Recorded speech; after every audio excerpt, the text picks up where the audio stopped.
Yo, laughing man. Your question was for if I made a membership, right? For so you could do personal contacts? Wasn't that your question? I think I thought I answered that last time. I said that, I'll see what I could do with creating a membership and putting my information on it so we can, contact, right? Or I don't get it. I don't know. Because if you want my email. I haven't. My email is on my page. So I don't. I was thinking about. I thought you meant. I don't know. Personal phone number or something. All right, guys. What's up, everyone? What's up? Hope everyone has had a good Monday. Right, a good start to your week. Uh,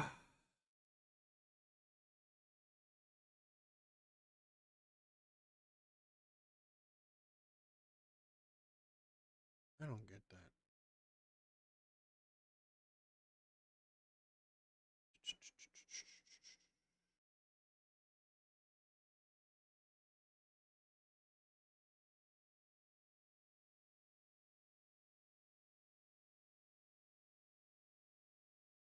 All right, guys. All right. I have a bunch of videos. I think will be fun to react to. So hopefully you guys like it as well. Hopefully you guys like it.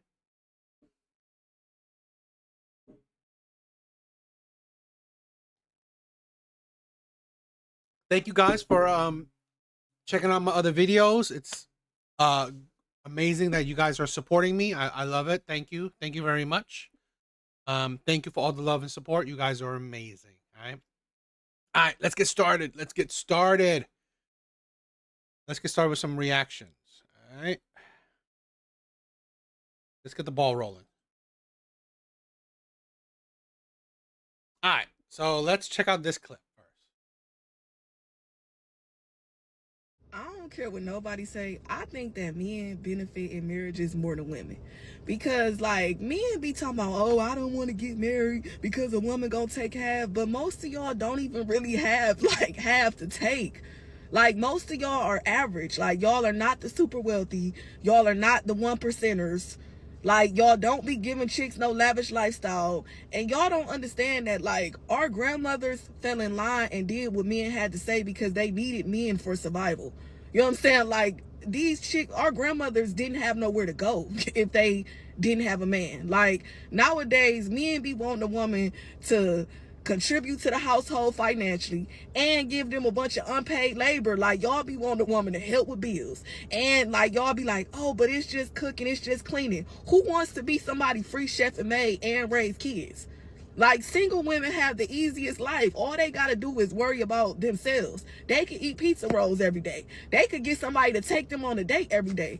Like if you have a man, that is so much unpaid labor. Like, and y'all just be thinking that's what you supposed to do. Like you pay a chef, you pay a maid, but y'all are so ungrateful to the women that y'all date. Like they doing that for y'all for free. Like I don't care. Men benefit more in marriages than women.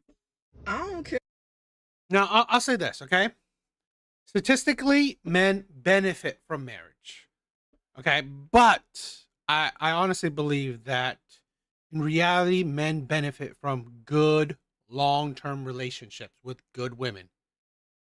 Men benefit that. Yes, I agree that men benefit from long term, good relationships with good women. Just men have a better state of mind when they have someone. Okay. Now, I believe if I remember right, statistically, women also fare better in relationships with in healthy, good long term relationships, just as much as men. Um, so this is something that I think is ridiculous. I never disagree that yes, again, men benefit from a relationship. I just think those studies are kind of skewed because they compare men in marriage with men not married, right? Not married at all, not in a relationship at all. Okay, so single men, married men. So yeah, that's why in my honest opinion, those studies are kind of skewed. You're not comparing, men in marriages with men in long-term committed good relationships. You're not. So because really, a man in a relationship gets just as much from he gets the same thing in a relationship that he gets in a marriage. There's nothing really different. No one has ever said anything actually different that he would get in a marriage that he wouldn't get in a relationship, a good long-term relationship. Um, and I find women absolutely ridiculous. Okay. Well, let's break this thing down. When nobody say, I think that men benefit in marriages more than women, because like men be talking about, oh, I don't want to get married because a woman gonna take half, but most of y'all don't. Here's the thing where I find women really funny that you say the men don't have much to take, yet you don't mind putting the responsibility of men to pay for dates, right? To pay for pretty much everything on his shoulders. You said men don't have anything. Yet why do women constantly, okay? Put the burden of resources onto men. I really don't understand, right? You say that men don't have anything, yet you still push men to pay for things. I don't get it. Do men not have anything, or do men have something where you can take? Women don't have a problem with taking whatever little a man has. That's the thing. That's also the thing that a lot of people don't talk about. Women don't have a problem with taking even if he has a little bit, she would still take it. Even really have like have to take. Like most of y'all are average. Like y'all are not the super wealthy. Y'all are not the one percenters. Like y'all don't be giving chicks no lavish lifestyle. And y'all don't understand that like our grandmothers fell in line and did what men had to say because they needed men for survival. You know what I'm saying? Like these chicks, our grandmothers didn't have nowhere to go if they didn't have a man. Like nowadays, men be wanting a woman to contribute to the household financially and give them a bunch of unpaid labor. Like y'all, I find women kind of funny in a sense where unpaid labor, right? And she said it too, like, okay, if you're single, you worry about yourself. Okay, I get it. But you make it seem like if you're single, you don't have to cook and clean. Yes, you cook and clean for yourself, but you make it seem like you are the burden of labor is drastically increased. It usually isn't, right? Recovering simp, what's up? They'll say they're strong, independent, and in the same breath, they say they won't deal with a guy that doesn't fund their lifestyle. Yes, I agree with that. Definitely agree with that. we want a woman to help with bills. And like y'all be like, oh, but it's Help with bill. This is a thing where, and I've said this before, right? We are all average. I've said this before. We are all average. The best type of relationship for average people is 50-50, where you both share in the bill, right? You both contribute. This is the thing where she just said, oh, if single women didn't care about themselves, again, help with the bills. So you are contributing your half. It's like, what are you talking about? You're contributing your half. Now, I believe, like I said, I believe 50-50 is the best uh type of relationship for most average people. Why? Because you both contribute equally to the finances. You both contribute equally to domestic work. You both contribute equally to childcare if you have a child. You you contribute as equally as possible. No one is forcing women, right, to get with men that don't know how to take care of themselves.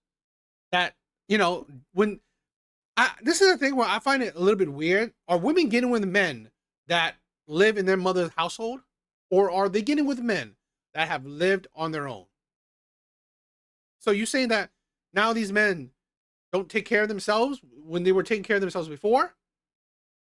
Or this is why I find a lot of women really shitty at vetting, right? They're shitty at vetting. How about know how that man lives? Have you never been to his house? Have you never seen him take care of himself? Just cooking, it's just cleaning. Who wants to be somebody free chef and maid and raise kids? Like, single women have the easiest life. All they gotta do is worry about themselves. And you know what? This fine. This is the thing where I said this before. I've been a big promoter of or supporter of for women to just stay single. Right? If you're so adamant, you hate men so much. Great. Decenter men, right? Stop interacting with men. Don't date men. Don't be around men. Don't talk with men. Just be by yourself. In today's day and age, in 2025, nobody is forcing women to be with men. Nobody, right? I really wish more women would literally just either turn lesbian or just decenter men completely. Stop dealing with men. Please. Please. I swear to God, these women that talk so much about men, yet they themselves would not stop interacting with men. They themselves would not stop dating men. Just stop. Stop. No one is forcing you. Yet you continue to date men and then complain about said men. I know plenty of men, particularly in my chat, plenty of men live on their own. Plenty of men take care of their own shit. No woman is like cooking and cleaning for them. They're taking care of their own shit. So this complaint is like, honestly, you're projecting. It's because you choose poorly. Now you put that trauma onto all men. They could eat pizza rolls every day. They could get somebody to take them on a date every day. Like, they can get someone to take them on a date every day, so you're still dealing with men. I mean, this is a thing where, men don't, this is a thing where you don't have to, you can continue to do casual dating with men. I don't know. Do men force women into serious relationships? I'm pretty sure a lot of men would gladly just stick with casual dating with women. And pizza roll, you make it seem like men are very habitual. I mean, like men can eat crap, right? It's like men don't always eat like. I don't think men are desiring like lavish food or anything like that. I'm very habitual, so I don't know. I think this is stupid. Like, if you have a man, that is so much unpaid labor. Like, and y'all just be thinking that's what you supposed to do. Like, you pay a chef, you pay a maid, but y'all are so ungrateful to the women that y'all date. Like, they doing that for y'all for free. Like, I don't care. Men benefit more in marriages than women. Then don't get married. I find women a headache. Okay, I really do. You men have it's such a benefit for men, yet it's women consistently complaining. Uh, Men don't commit. Pick a side, right? Do you want men to commit, or do you want casual dating? Really pick a side. Honestly, it's like it is women that is absolutely annoying, right? It's women that's absolutely annoying. What do you want? Do you want casual dating or do you want commitment? I really find it hard because if women wanted casual dating, women can easily find their top tier guys, right? The top tier men love casual dating, and it kind of solves their problem, right? A lot of women are desiring top tier men. Well, if you desire top tier men and you are fine with casual dating, why do you not stick with casual dating? It's beyond me. Women like this are absolutely just, I find it just really idiotic. Just stick with casual dating. I don't know. What do you guys think?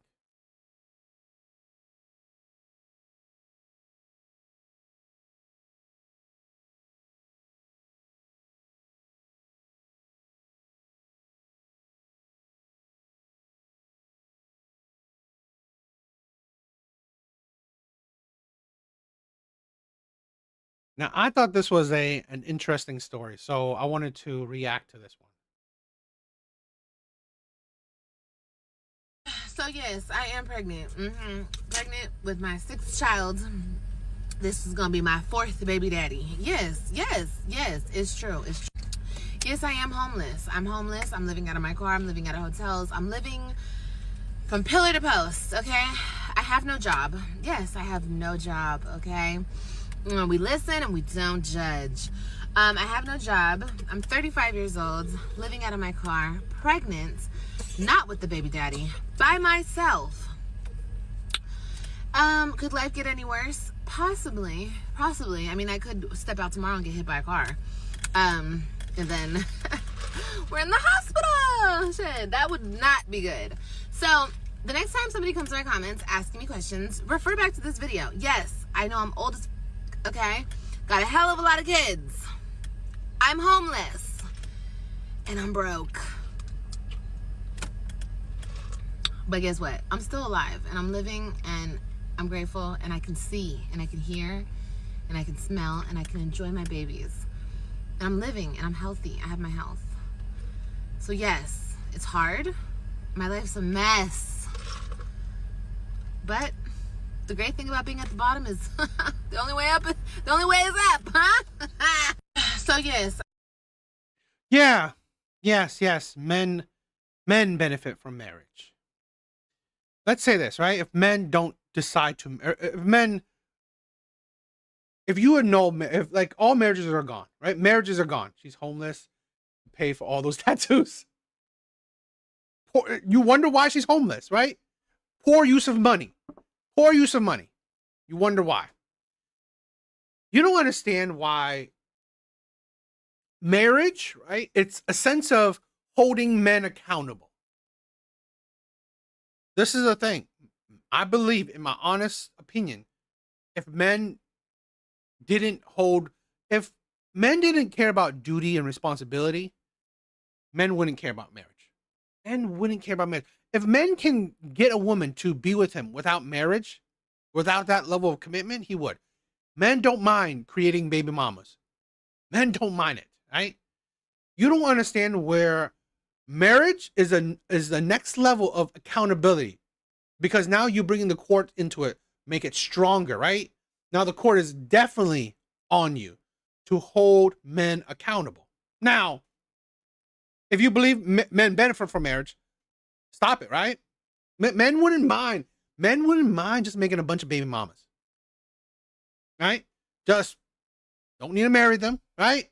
Don't need to marry them. Just make baby mamas. Spreading their seeds. Because here's the thing. If she was married, okay, now she would have another layer of protection. Because thanks to the courts. Not just child support, but the courts would also hold, the husband responsible. It's just another layer to hold men accountable. But hey, women, you don't have to get married. And yet you think that marriage mainly benefits, predominantly benefits men. Cool. I don't push. You know what? This is the thing. More and more men nowadays, right? More and more men nowadays are trying to steer people away from marriage, right? You think men are desiring it? They're not. So go for it. I hope more women don't require marriage from men, because then you will see the results of it. Pregnant with my 6th child. This is gonna be my 4th baby daddy. Yes. And this is a thing where, why does it benefit women? Why would marriage benefit women? Because here's the thing. If a man would take the risk of marrying you, right? Take the risk of marrying you. Hopefully you know him well, right? Hopefully he knows you well. Hopefully you both know each other well, where, you know what? I will take this level of commitment. That's a layer. That's another layer of, we hope, right? If you are going to step into the realm of marriage, hopefully you know the person pretty well. Hopefully this is the person that you want to put your future in. But when you take that away, guess what you do, right? You skip steps. So you barely know the person. Like 4 baby daddies, right? 4 baby daddies, 5 kids. Most likely, none of them she married. So this is the thing where men don't mind, right? The Pookies do not mind, right? Shooting up the club and not marrying you. They don't mind. I find shit like this really idiotic, where a lot of women are a danger to other women. It is logical to say marry before you carry, because it's a protection barrier. Okay? The man has to be serious with you. Hopefully, I mean, again, this is all best case scenario. There's no guarantee, but these are, you're putting as many layers as possible, right? As many layer of protection as possible, so the worst case scenario won't happen. But it's to help, okay? But no, you want to just take things into your own, take the risk of yourself. Okay, this is what you're getting. There's a whole bunch of baby mamas, whole bunch of broken homes. Yes, it's true. It's true. Yes, I am homeless. I'm homeless. I'm living out of my car. I'm living out of hotels. I'm living from pillar to post. Okay. This is a stupidity, right? This is a stupidity where I'm gonna say why do you think a lot of men hold single mothers, baby mamas accountable? Because the stupidity. You don't even have the stability to take care of your kids, and yet you want to make another kid. Right? You don't have the stability. You're not even a productive adult, and you are stupid enough to have another kid. It's like absolutely ridiculous. And you gotta think, right? You gotta think why people say marry before you carry as well. Because again, if a man would want to marry you, hopefully, okay, best case scenario, he actually wants to commit to you. He's actually serious for you. Because honestly, I think a lot of men don't see big enough of a risk when it comes to kids. They see, I don't know why. I mean, I don't know. I guess it's more serious, but men see that the steps with marriage is, too much of a responsibility. Well, if they do, then you got to see that, you know what? This man isn't serious. So a man that actually wants to marry you, most likely, right? He is serious. He is serious about you. I have no job. Yes, I have no. Oh, and look at all the fucking tattoos on her. It's quite typical where this is the life that she, the outcome of her life. Job, okay? We listen and we don't judge. I have no job. I'm 35 years old, living out of my car, pregnant, not with the baby daddy, by myself. Could life get... And a young baby right there too. Absolutely unbelievable. Spacious. Awesome from Team AJ. That guy's awesome, right? Awesome guy. Any worse? Possibly. I mean, I could step out tomorrow and get hit by a car. And then we're in the hospital. Shit, that would not be good. So the next time somebody comes to my comments asking me questions, refer back to this video. Yes, I know I'm old as okay? Got a hell of a lot of kids. I'm homeless. And I'm broke. But guess what? I'm still alive and I'm living and I'm grateful, and I can see and I can hear and I can smell and I can enjoy my babies. And I'm living and I'm healthy. I have my health. So yes, it's hard. My life's a mess. But the great thing about being at the bottom is the only way up is up, huh? He took my kids from me. You guys literally keep asking me, where's your baby daddies? Why are your baby daddies not helping you? How could you be going through this? You have all these baby daddies and they're not helping you. Okay, so let me break it down, okay? My first baby daddy, which was my husband, cheated on me throughout our whole relationship. Okay, she did get married. Okay. Well, then like you. This is the thing where I don't understand why women are picking such shitty men. I really don't. Live in a van, but got knock off Gucci. Red flag much. Exactly. I got the balls and I cheated on him back. We got married. See, this is the thing where we don't talk about this enough, okay? We don't talk about this enough. Toxic people attract toxic people, okay? We don't talk about this enough. You are the type of person who has the propensity to cheat, to do immoral things. So it's not surprising that you attract and you're attracted to immoral men, right? You got married to, honestly, a dirtbag, a man that gave you a child, married you, and cheated on you. And to not be a better person, right? And just leave him, you cheated on him too. It's because you are the same type of person. There was more infidelity, blah, blah, blah. We broke up. Mind you, I always had the kids. Always. Hi, baby. I always had the kids. But once we broke up the last time, he got with this chick. And she helped him devise a plan to take my children away from me. It was the most hardest thing. I don't think I've ever recovered from that, honestly, truly.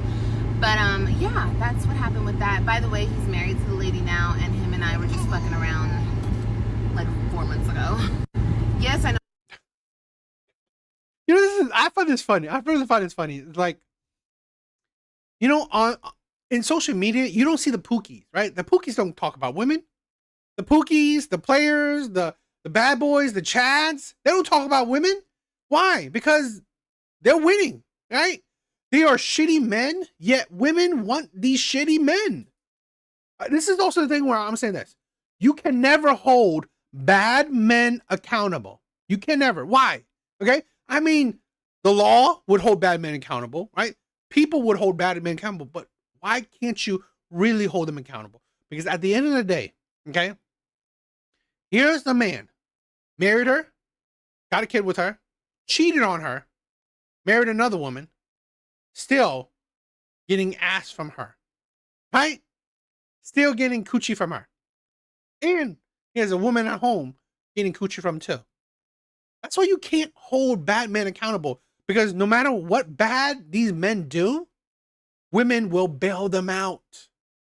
Women will still be there. So even, let's say, how can people, like let's say this, right? Hypothetically, me as a man telling this man, don't do this shit, right? You can't be doing this. This is immoral. This is terrible. This is a bad reflection on you. You're not, what? Your life won't be good. This is not how you treat women. All this shit, right? All this, all this nice guy bullshit. And then this woman gives him coochie while he's with another woman, married to another woman. She gives him coochie. He could go back home and get coochie from his wife. Me, as a man who's single, trying to hold this man accountable, right? Trying to, preach to this fucking man. And that man is like, he's having sex with a bunch of women. Why would he even care? Why would he even care what I say? This is why you can't really hold bad men accountable. Now, yes, the law can hold if you do bad things. Yes, the law will, but generally, this is why others don't hold bad men accountable. Because at the end of the day, it won't change when women still love these bad fucking men. Busta! Missed you, my brother. What you're thinking, Liv, how could you do that? I was in desperation mode. I just wanted my kids back, and I thought fucking with the man who did me the worst in my life was the best way to do that. It was stupid, it was dumb, because now he's cut me off again since the wife found out. And it's just a big mess. But anyway, I don't want him. Like I said, it was just solely about getting my kids back in my home. And that's why I thought that was a good idea to do. And yeah, and by the way, he was given my kids, he was given primary custodial with no proof of drug use. So don't come in my comments being like, oh, well, you mustn't. No, I wasn't on drugs. I had my own place. I was doing very well for myself at the time. I just didn't have a lawyer, so the judge gave him my kids. So ladies, be careful, because it could happen, okay? It could happen. It happened to me. Okay, so baby daddy number 2. He was like a clout chaser. I met him and he like grabbed, like when I met him, he found out that I was somebody on YouTube, because I have a big YouTube following, you guys. That's where I come from. He found that out and he pretty much clout chased off of me, used me for that. Anyway, along all of the mess, because he tried to drag me and he tried to go on there and expose me, and it was a big fucking mess, okay? During that big mess, I ended up pregnant with my son, Angelo, and I love him to pieces, and I'm so happy that I have him. But anyway, that was a mess. And guess what, girls? He ended up with a 65-year-old subscriber of mine. Okay, now baby daddy number 3. I love him. He's her dad. He has always helped me. He's not in her life because he has a whole different life than me. We met, we fell in love, and we had my baby. It was short-lived, but he's still around. He still helps as much as he can. And yeah, but he doesn't give me drama. He doesn't give me problems. Yeah, I mean, I was thinking about it too. Spacious, right? Why didn't the court appointed you a lawyer? I thought that was weird. Because courts usually do that. I thought it was like, I don't. He's the one that I get along with. So, shout out to him. Love you. But yeah, he's cool. Baby daddy number 4. Okay, so he's locked up. Locked up. They won't let him out. No, he is he's a bad person. But anyway, it was just one of them nights. The sea broke. The sea definitely broke, and I was, you know, I had precautions going on. I was not homeless at the time. Finding out that I was pregnant while I'm homeless is extremely crazy. But yeah, I was not homeless. They were like, how could you impregnate a homeless chick? I was not pregnant. I mean, I was not homeless at the time. And I found out I was pregnant a couple weeks ago, or a week or so ago, whatever. But anyway, he's in jail. So, yeah. I don't have the best pick in men. I already know that, especially, you know, any of them. But it is what it is. We live and we learn, and we try to teach our... Do you live and you learn? You're 35. This is the thing with fucking... I've said this before. I'm sorry. Women do not gain wisdom with age. Women do not gain wisdom with age. How do you live and you learn? You're 35. 4 baby daddies. Right? 4 baby daddies, 5 kids. How have you lived and learned? It seems like you learned nothing. It seems like you learned nothing. Fine, honestly. This is why, right? This is why fathers, right, were part of the, you know, the husband choosing, right? Fathers, family chose a partner for you. Because honestly, the more we let women live their life, the more women just make fucking like their life really shitty. Their life really miserable. Honestly, the more I see it. So absolutely ridiculous. Our daughter's better, you know. But anyway, bye y'all.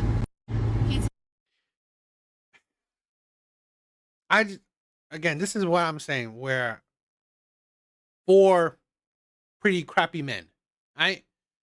Definitely not great fathers. How can you hold any of these men accountable when women would give their bodies to said men? Again, imagine you coming up to a man, a Pookie, right? You coming up to a Pookie, telling him, you're preaching to a Pookie, right? Don't do this. Don't be like this to women, right? Don't mistreat women. Don't womanize. Don't this, don't do that, okay? You try to preach to a Pookie. And then you realize that that Pookie is having sex that night. You realize that that Pookie is going to have a date next day. You realize that that Pookie has a line of women wanting to be with him. What does you preaching do? Nothing. Nothing. You tell him don't do this to women, yet women don't mind, right? Women will complain about it, but women will still accept said men. So again, it means nothing. It defeats the purpose of trying to hold men accountable, bad men accountable. You can't. You can't do that. Because at the end of the day, women will still choose said bad men.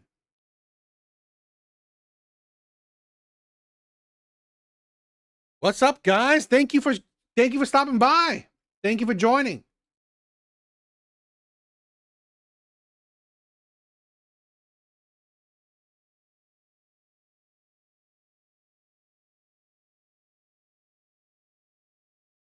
So why I preference that, right? Why did I preference that that video, right? Holding men accountable. In my honest opinion, good men do hold themselves and other good men accountable already. What's going on today, D8? Just got back from my little project. Ah, okay. Hope that project is going well. Hope it's going well, my brother. Why do I preference that? Because I wanted to react to this video that essentially it's holding men accountable. In my honest opinion, men already do it. Men in society already hold men accountable. Okay? Good men already hold themselves and the people around them accountable. Society already holds men accountable, right? The court system, law, whatever. It holds men accountable. If you're a loser, you are going to live the life of a loser. Plain and simple. But the problem is, it's not about holding men accountable. That's not the issue. Because good men will hold themselves accountable, plus society, the law, court, government holds men accountable. The issue is that it's about holding bad men accountable, which I said you can't.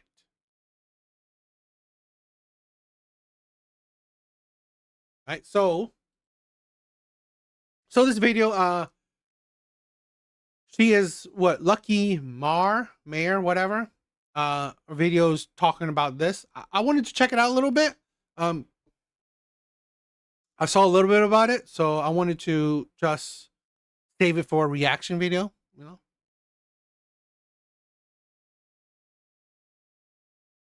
So let's check this one out. They think that they're leaders, but you can't even lead yourself. You can't even keep the same word you have to yourself. You keep giving yourself excuses as to why you can't go to the gym, why you can't be this for this person, why you can't be this type of father, why you can't be this type of whatever it is. You want respect without responsibility? And I'm gonna just say, a man who has a problem with being said that you need to be a man of your word is typically not an accountable man, because to be a man of your word, that means you have to hold yourself to a standard when you don't keep your word, because you know, especially as a man, and it has always been said, a man is just as good as his word. So if you have a problem with keeping your word, we can just assume that you're not good. Hi, Pac-Man. He said your consistency is not going unrecognized. Thank you. Y'all know I'm your consistently Ain't no justifications. Ain't no, hey, baby, keep your fucking word. Why you saying you gonna do it then if you ain't gonna do it? Your babies ain't gonna eat tonight because you too much of a pussy? Huh?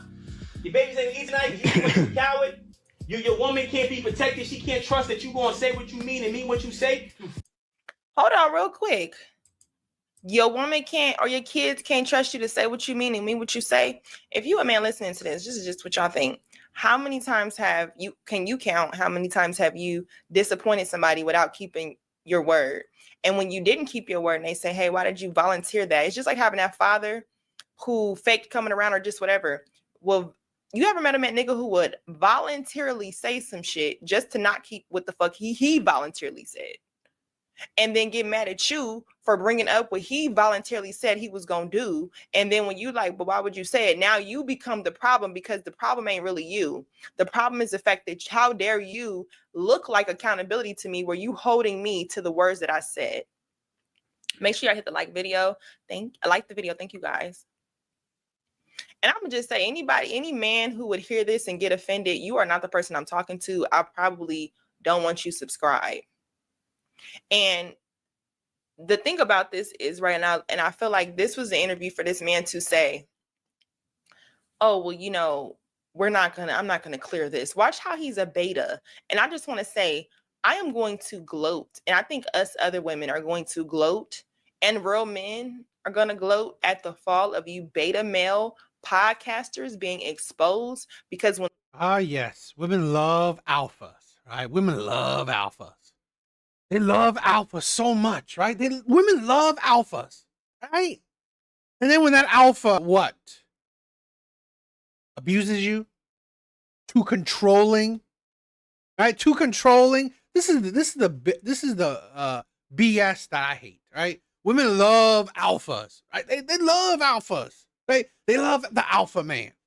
And then go online to say, these men are controlling. I thought you love an alpha, right? I thought you love a man that takes control. It's fucking stupid. It's the stupid shit. Tiring. Right? Beta, alpha. Like, what the hell are you talking about? a real man come, the same shit y'all preaching, y'all always want to say, oh yeah, but I'm the leader, I'm the dominant, I'm the top tier. Ever since Kevin Samuel passed away, and Kevin Samuel, such I know which one of y'all was not. But for some reason, when he passed away, y'all want to start blurring like, I'm a top tier man, I'm a top tier man, I'm a top tier man. Then when you get around other dominant men and real men, you tuck your fucking tail because you're not really a big dog. You more like a puppy. And women, we like big dogs. So when we looking at a podcast, Oh, okay. You like big dogs, right? You like big dogs. Cool. Are you dating said big dogs? Are you dating them? This is a thing where no one, right? Nobody can force a woman to date a man they don't want. Okay? So are all these women dating big dogs? Are all these women dating big dogs? Because if they are, right, all these women are dating big dogs, right? We like big dogs. We don't like the puppies. Then why do all these women then come online and start complaining? And guess who they're complaining about? They're big dogs. All right? So, ain't that something? Ain't that interesting? with your beta ass, and a man up there speaking that man shit, ain't worried about no woman. He's speaking that man shit to men, like men should be doing the same way they say women should speak to women. He's speaking that man shit. We see a beta who have no reason to be talking, trying to, I'm not gonna clear this. Why? Because you the type of nigga that needed a father, so you can't recognize authority. I see what's going on. Fucking liar. You can't. Fuck is you talking about, bro? Why is we sitting there trying to act? This shit is easy. Be a fucking man. Right. Have honor. Stop being a. Hey, Mike, you ate. He got a man bun. Of course he got mad. Not that man bun. Catching that straight. Fucking liar. Don't act like you fear God, but you really fear man. Don't. On the first of all, y'all know Lucky Paws over here. If you want to see the whole video, go to an accountable person you can't be an accountable person and still keep your word. It doesn't go hand in hand, because accountability is keeping the thing that you said you was going to do. Just like if you go to the gym, you said you was going to the gym 3 times this week, and you're going to say each time and act, no, he's pandering. He's trying to fuck. He's trying to fuck y'all. Well, y'all all trying to fuck, but no, that ain't what's the problem. That ain't the problem.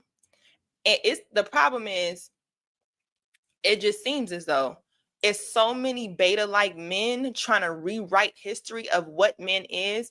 And I love to see the other man that's like, no. That ain't what a man is. We not going to make excuse for female traits. And then to justify why you have female traits, you bring in a woman and say she do it. If you have to compare your behavior to a woman, look around. You're probably one of the bitch niggas people talk about. Just want to say that. Act like you. Yeah, I'm gonna just stop it because I'm not gonna sign off on this interview. Look, I'm gonna be honest. Don't act like you. Yeah, I'm gonna just stop it because I'm not gonna sign off on this interview. I'm gonna be honest with you. I'm not gonna sign off on that because the energy of the whole entire conversation, a lot of what you're saying is very valid, but I can't say that I agree with the. You don't have to. What you say and what you do don't. Wait, hold on. He said, I can't say I agree. What, does his tone make you quiver, you weak ass nigga? Does his tone, oh my God, he's just. I find women funny. So I find it funny. Like, w- it's just that. So it's the hypocrisy. So now you don't. Now tone doesn't matter. That's the things where I find it stupid. Red Door, what's up? But when it be women talking about the tone, oh, you just don't like my tone. But listen to what I'm saying. Chew the meat, spit out the bones. So you mean to tell me women are expected to be tougher? Tougher. We got men being excused by other men when this man is just saying your tone. What did he say though? What did he say though? If I've seen two niggas from the East Coast talk on a regular conversation, both them niggas was yelling. I thought it was an argument. They was friends. And you talking about tone? Where you from? Where you from, sir? Talking about tone. Now, and I could have been on the cusp of late or whatever. I have not seen a male-dominated podcast only talk about how men need to be better men. I hear morally men saying how women need to be better women. And then sometimes you'll speak in topics that say men need to be better, but they'll quickly gloss over it and talk about, yeah, but women, it's like the fat bitch who don't want to lose weight or comparing her losing weight to if her man is, it's like. As men. Now, there were other outside factors, but you know for a fact that men mostly fail. You claim to be the leaders, right? And then when you look at history, you can see that there was a lot. This is the thing where I don't think, in my honest opinion, I don't think men necessarily claim to be leaders. Right? I don't necessarily think men claim to be leaders because honestly, being a leader is taxing. It's strenuous. In my honest opinion, that role is put onto men a lot of times. I honestly believe I more promote, right? For me, I don't necessarily promote leadership. I promote partnership. It is more, it's a more less taxing type of relationship, less taxing kind of dynamic. I promote partnership because again, I believe most women can't handle leadership men. Most men can't handle the power and responsibilities that come with leadership. So in my honest opinion, I've never promote, oh, be a leader. To be honest, it's tiring. Right, and it's a battle with because in all honesty, in modern day relationships, it is really hard. It is really hard to be a leader and dealing with women that honestly don't really want to be led but say they do. No, I don't think it's an easy thing. Of black men that dropped the ball, whether that came to protection, whether that came to providing, whether that came to the overall war, right? Y'all don't want to talk about that. But then somehow women get. Yeah, I mean, this is the thing where I think that's what I'm saying. Like, I think in a relationship kind of thing, it's better for partnership, right? I only believe in leadership when it comes to some form of relationship, and then with the addition of friends and family, I can see that. I can see that. But like I said, I mean, like, I don't think every man can handle the role of leadership. I think it's better partnership, right? I've said this before. I think partnership is better on average for average people. So very few women can handle leadership men. Very few men can handle the power of leadership. Dragged into the goddamn conversation. Well, women. Well, it's two sides of the coin. Well, it's like, bro, men can't have a conversation without bringing women into it. This is why we can't get anything done, because when the conversation is about men, y'all can't let it just be about men. You have to find a way to bring a woman into, or talking about women in the conversation. If the conversation is about women, I never see you guys going up on them panels and saying, well, guess what? It's a lot of problems on our sides too as men, because you know for a fact that would be they would call you a simp and a panderer.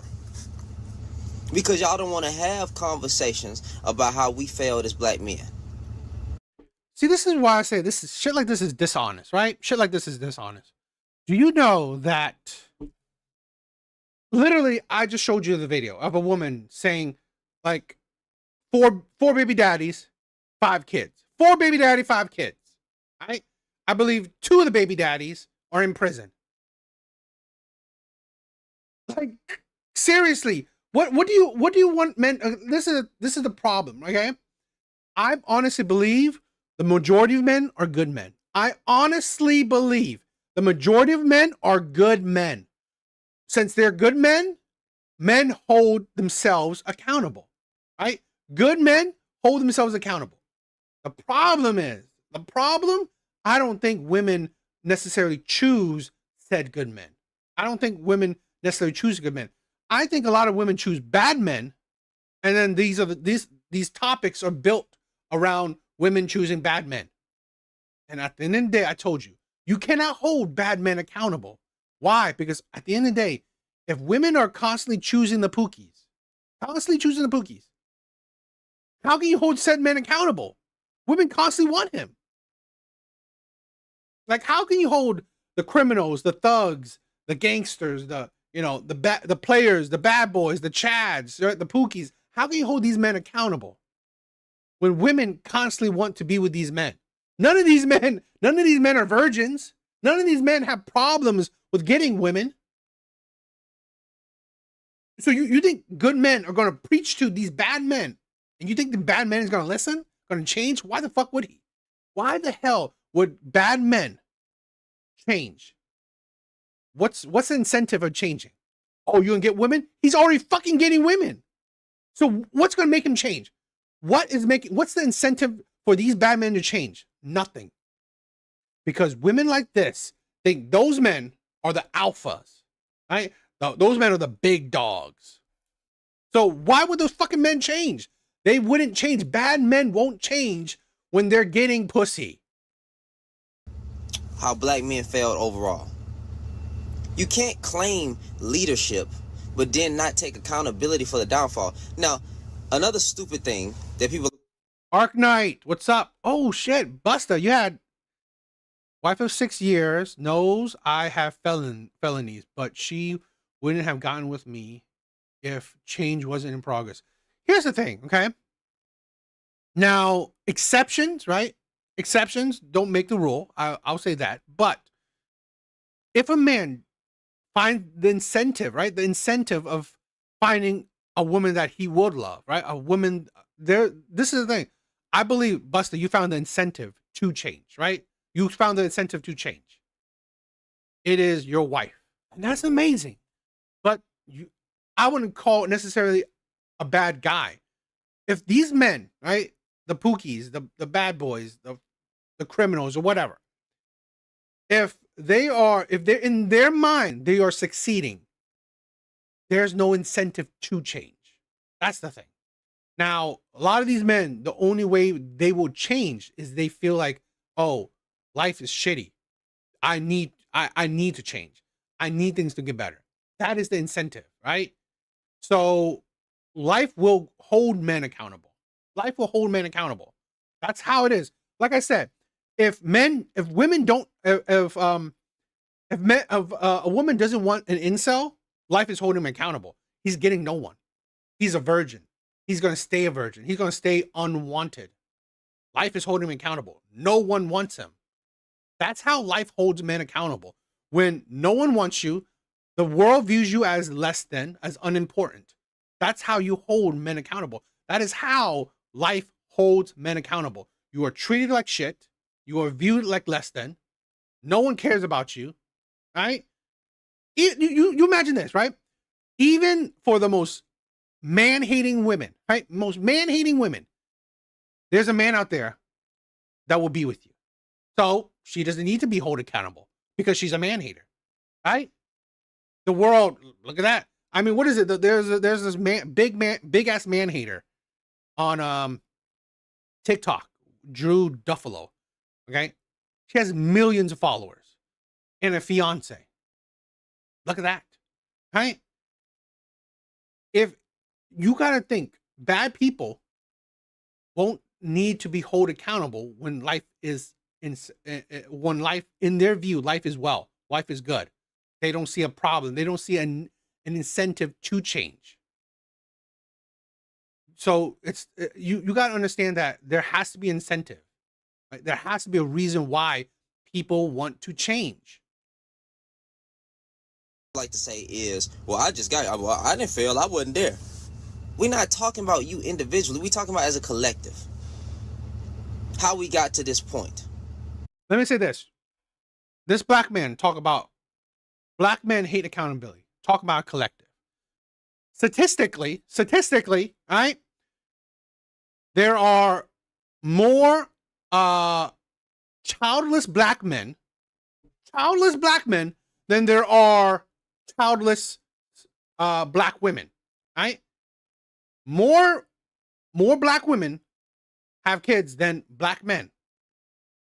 So this is why the pandering, right, comes into play. This is the pandering that comes into play. You wanna put the black man in accountability. Yet more black men don't have kids, are childless, than black women. This is why a lot of men see pandering, right? When you look at statistics, right? It seems like black men are holding themselves accountable, right? Looks like black men are holding themselves accountable. Majority of them. Again, majority of black men are childless. Majority of black men are childless. Majority of black women are not. So it seems like black men are holding themselves accountable. And this is where the pandering comes in. Because you don't look at statistics. You don't look at stats. You look at maybe what you see around you, and then blanket statement for the whole race or whatever, for the whole group. That is idiotic. Black men dropped the ball. But nobody wants to hear that. But what y'all love to do is blame women for everything. No. They're actually childless, right? I mean, that's by statistic. I kind of disagree with DA. There are women always in your life. If you have a good mother, heck, even Jeffrey Dahmer's mother still love him. Even he was a monster. I guess her. Well, again, I mean, the serial killers and stuff it's hard to understand the minds of these types of people, right? They're sick in a way. So Everything. And I don't understand that, bro. How we ever supposed to try to come together as brothers and have a conversation and really try to address the problems in the community, but all you want to do is just say the woman's the problem? Well, then don't claim to be a leader then. I thought a leader takes a leader take accountability. Y'all don't want accountability. You just want to blame black women for any and everything. Well, it don't matter what it is. You will blame black women for everything. I'll say this. Are black men claiming they're leaders? For the last, 50 years, black men haven't really been leading the black community. Right? I mean, as controversial as that may seem, black men for the last 50 years in general hasn't been leading the black community. It has been black women. So really, have black men been claiming that they're the leaders? I don't think so. So, off of what he's saying, right? And he's saying, oh, we are going to need panels. So he's talking about the podcast.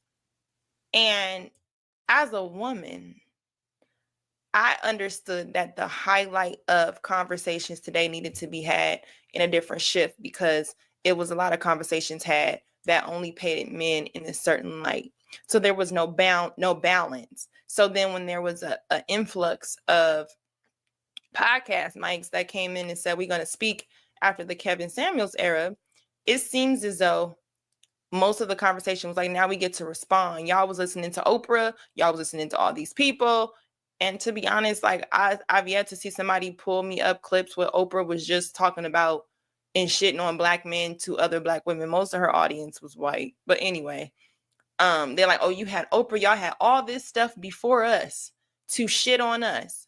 So it's our time, right, to have voices. And honestly, I think it is time where we should be highlighting behaviors that was ignored, right? I'm not going to say that. But is it possible that while coming in and those men who had real life gripes, but they still want to be with women, is it possible that when you open that door, you've also opened the door for other men who just never want to have accountability or actually have responsibility of being with a woman and having a family? Is it possible that that could be mixed in the same way you have hoes who are out here who take shit to the face, right? We went over that on podcasts talking about dating with the same woman who wouldn't do the same thing she do. So when you have two different people mixed into one conversation, we're going to just group it all together and say, oh, men don't like this. All men do. A lot of the conversation went into men saying a whole lot of shit that they're not living. And if you tell me otherwise, I'm going to have to ask you, how many times do you date men? So if you don't date men, I think you should shut the fuck up, respectfully. So with me, just in this podcast, So why are you picking those men? Why are you picking those men? world of male-dominated content, the amount of men that behind the scene or just say, oh, it's just for content, or I'm just going to keep this gender war bait going on. I'm going to get up here and yeah, we had conversations behind the scene, but I'm going to continue to purposely misinterpret what you're saying. I'm going to purposely do this because there is money in looking at us be very divisive and unaccountable on both ends. You'll say one point, a person be like, yeah, but when y'all do it, yeah, but when y'all, it's like we're already programmed that if you hear anything that puts a mirror up to your face, you got to defend it by putting it back on the other person. And I don't know if y'all ever been in a relationship like that with somebody who every time you bring up something or when you bring up an issue, they have to bring up what you're doing too. Where does it go? It goes no fucking where. Do y'all not hear y'allself online on these panels? That's why I say accountability to black men is like water to a cat. You get to talk about black men, you get to freaking twitching and stuff like that because they can't handle. They talking about me. It's like, bro, have the conversation, man. Keep it real. Black men drop the ball in a lot of ways. Just keep it 100. Why y'all always want to talk about women? And to black Ivan, what's up, my brother? women, you gotta understand, bro. Stop explaining yourself. Stop trying to talk to them because they don't care. When you see a black man have a black woman in the background, stop going up there because they do not care. You are something that they're going to continuously talk about and shame every time. And they're going to use you for content. They're going to make an example out of you because black men don't care about black women as a collective. Yep, I said it. They don't care. They can claim all that leadership, provider, protector stuff. If they really were protectors, why won't they even protect y'all by what comes out their mouth? They won't do that. So where's this protection? They won't even protect you in these online panels. A dude will be dog walking y'all, cussing you out, calling you everything but a black woman. Yep, calling you everything but a black woman. And no man steps up to protect. This is why I find it. See, at the end of the day, I mean, this is why I hate kind of certain things like this, where here you are having men hating on other men, okay? Just whatever. This is where I'm tired of this shit. Where I don't, and he probably just randomly talking about certain podcasts. It's kind of stupid, right? This is why I prefer to react to certain things because here's my example. It's like sometimes you're just talking out your ass. Where's your example? Where's this proof that you're talking about? But we have this is a thing where I find it because it's always okay that women can disrespect and talk shit about men. But when men do it, it is wrong, right? When men do it, it's wrong. Or when men have a voice against women, men, that's wrong, right? Men need to stop that. I find it just tiring. Shit like this, I find tiring. I find it really just so much pandering, in my opinion. There's a quote from Denzel Washington that have which I really like. Basically, he says, "A mother is a son's first love, and a son's first is a mother's true love." I just like that quote. Yeah, it's okay. It's all good. I don't know. I was just checking out this a little bit. I don't know. What do you guys think? I was just checking out that video and seeing it.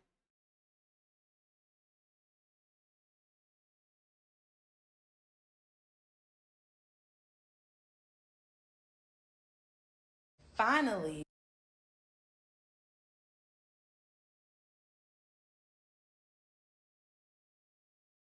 All right, so on to the topic for tonight. Okay, I thought I collected a bunch of clips I thought was interesting, and some of them I've reacted to before, but I wanted to just collect the whole bunch just to give a good chunk of examples, right? This is why I like to react, because I have video proof, right? Video proof, straight from the mouth itself. Yo, Alvi, what's up, my brother? Thank you for being here. Yeah, so I always like doing this. I was like reacting because here is the video proof. I'm not just making up shit, right? I'm not just saying whatever. So Somebody that feel the same way I do when it comes to dating with kids. Guys, as I always say, dating a man with kids versus dating a woman with kids it's apples and oranges. It is not the same thing. Yes, I do have a child. And I don't care. I prefer to not date a man with kids. Like, granted, I'm only coming into my situation with one. No, I do not have any baby daddy drama, whatever y'all want to call that. I don't have that. So I'm not coming to a situation with that. Dating a man with kids, guys, and especially after you've been a single mom, like, it's just something that you don't want to deal with. And people can say, well, it's biased. How can you say that? You got a child. If a man say that he don't want to date me because I have a kid, bon voyage. Like, I'm not going to argue with you. It's called preferences, okay? It's called preferences. I'm not going to get mad because you don't want to talk to me. It's going to be next caller. I'm not going to cry about that. A man with kids, like, the drama. Again, not saying that a woman can't have drama, because she can. But 9 times out of 10, y'all, in certain situations, it be the woman. And with me knowing the type of person that I am, if I did date a guy with kids, it's maybe only like 1 or 2 people I might would date with kids. But if I did date a guy with kids, like, I love kids, so I would be accepting of kids. Like, I treat everyone's kids the same way I would treat my baby. But some women take offense to that, you know, they don't want you to be loving around their child. They don't want you to treat their child as if they're one of yours. And you could just be meaning well, but it can cause the issue. You know what I'm saying? So I just rather not deal with that. Unless people can be mature adults. Still don't want to deal with that, though. Finally, somebody... this is the start of it, right? The start of it. This is a thing where, yeah, I can see that now that I'm old. This is a thing where I said this before. Whatever preference you have, it is what it is, okay? But I would say this. I never care for the hypocrisy where there are plenty of men. I would say this. I would tell men not to date women with kids. I would say men without kids definitely do not date women with kids. Don't date single mothers, right? It's a pain. It's and there are so many drawbacks to it. So many, right? One, she has no time for you. That's a big drawback. 2, well, shows you that she's terrible at picking men. She doesn't vet men well, right? She chose a man to give a child to that she couldn't be with for long term. Says a lot about her, right? Says a lot about what type of person she is. What, you know, so that's something that a lot of, you know, that's a reason why, honestly, it's not worth it. I was a little while back, okay?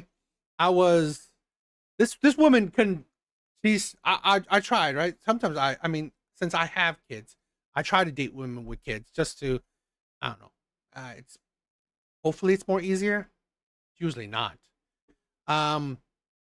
But I thought it was weird that she has 3 kids by 3 different men, and I was like, I had to question that, right? And just hearing it is like she has just poor judgment in people, and just like makes a lot of mistakes in life, and it's just like that makes it just tiring.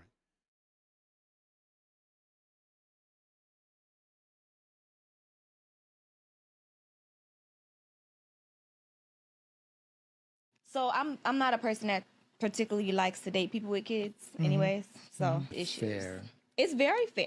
So people always say that to me, like, that's not fair because you have kids, right? Come on. But the way I counter that is, yes, I have kids, but I don't have that dynamic. You know what I mean? Like, But I understand, but that's not fair. it is You because can't just X somebody I'm out. telling you, I don't want to deal with you because of the drama. One thing I will never understand is a single mother who says she refuses to date a man with kids. Like, how does that even make sense?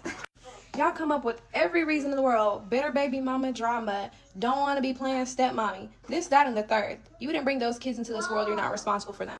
But in the same breath, you think that man is supposed to do that for you. And then if he doesn't want to do those things, if he doesn't want to accept you for the fact that you have children by multiple different men, he not a real man.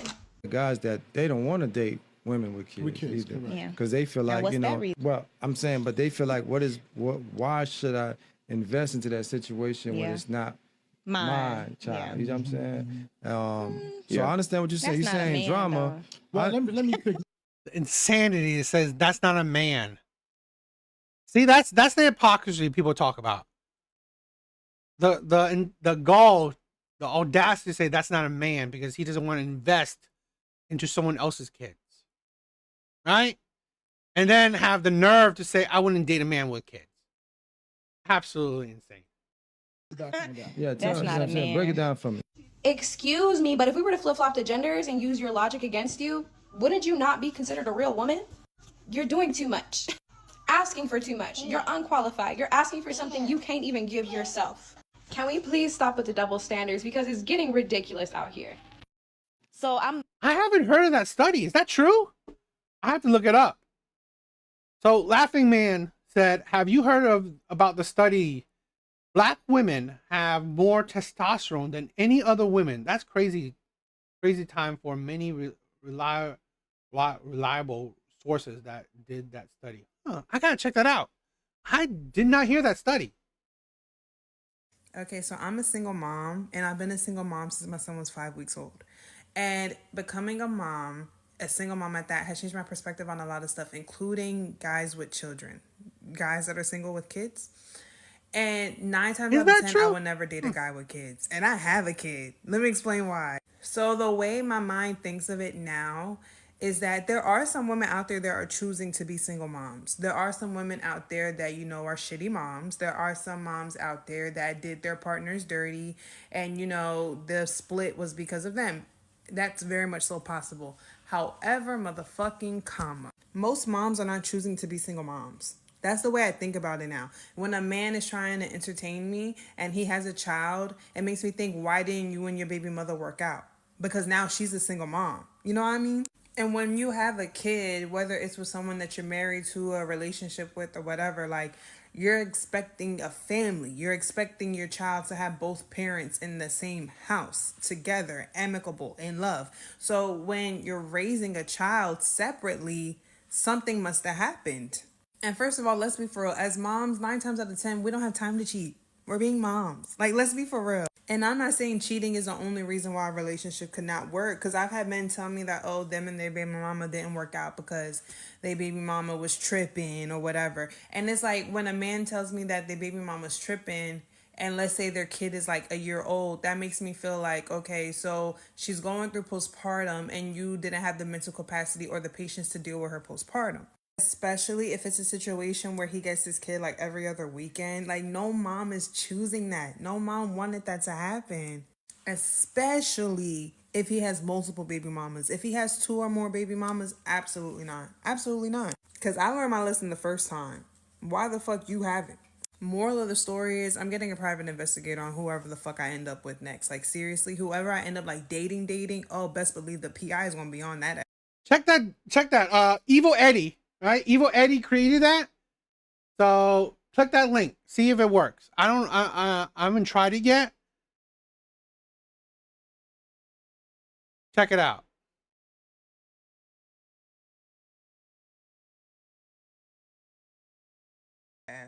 Because these men be lying about why they're not with their baby mamas no more. They be motherfucking lying. And I'm not even necessarily thinking about baby mama drama, because ain't no baby mama drama when it comes to my child's biological father and me. That shit is over and done with. When we broke up, we broke up.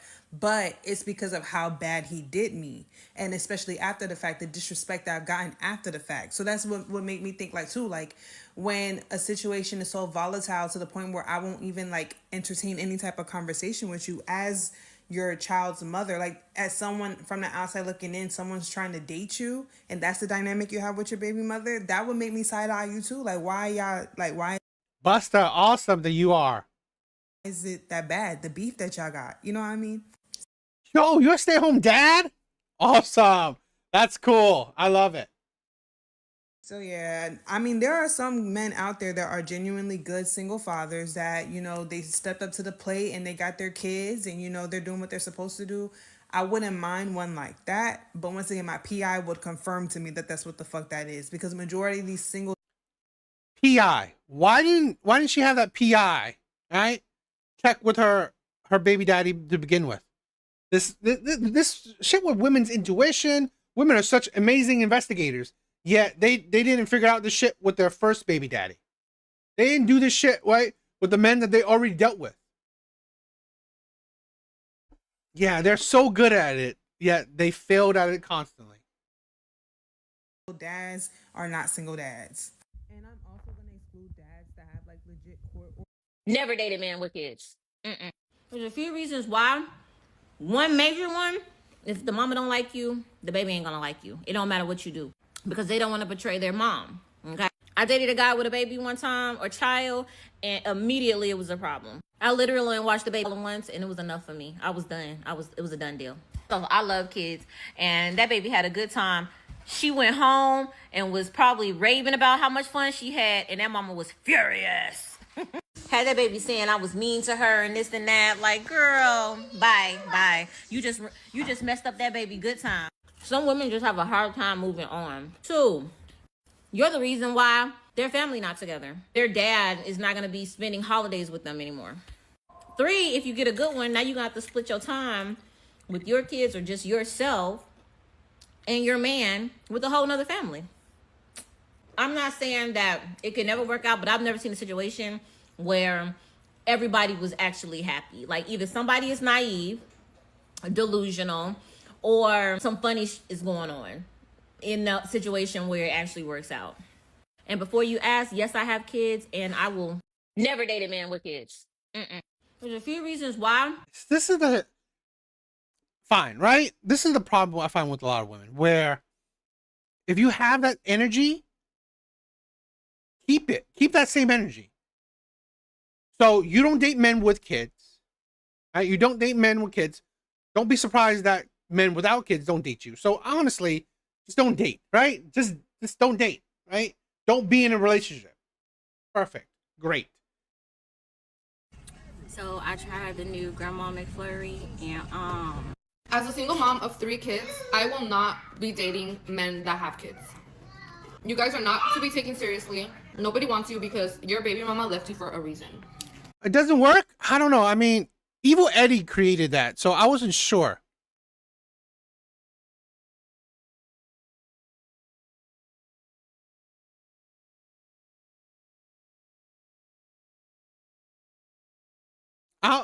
I'll eventually create one, right? So I'll figure it out. Don't date her. I'll eventually figure it out.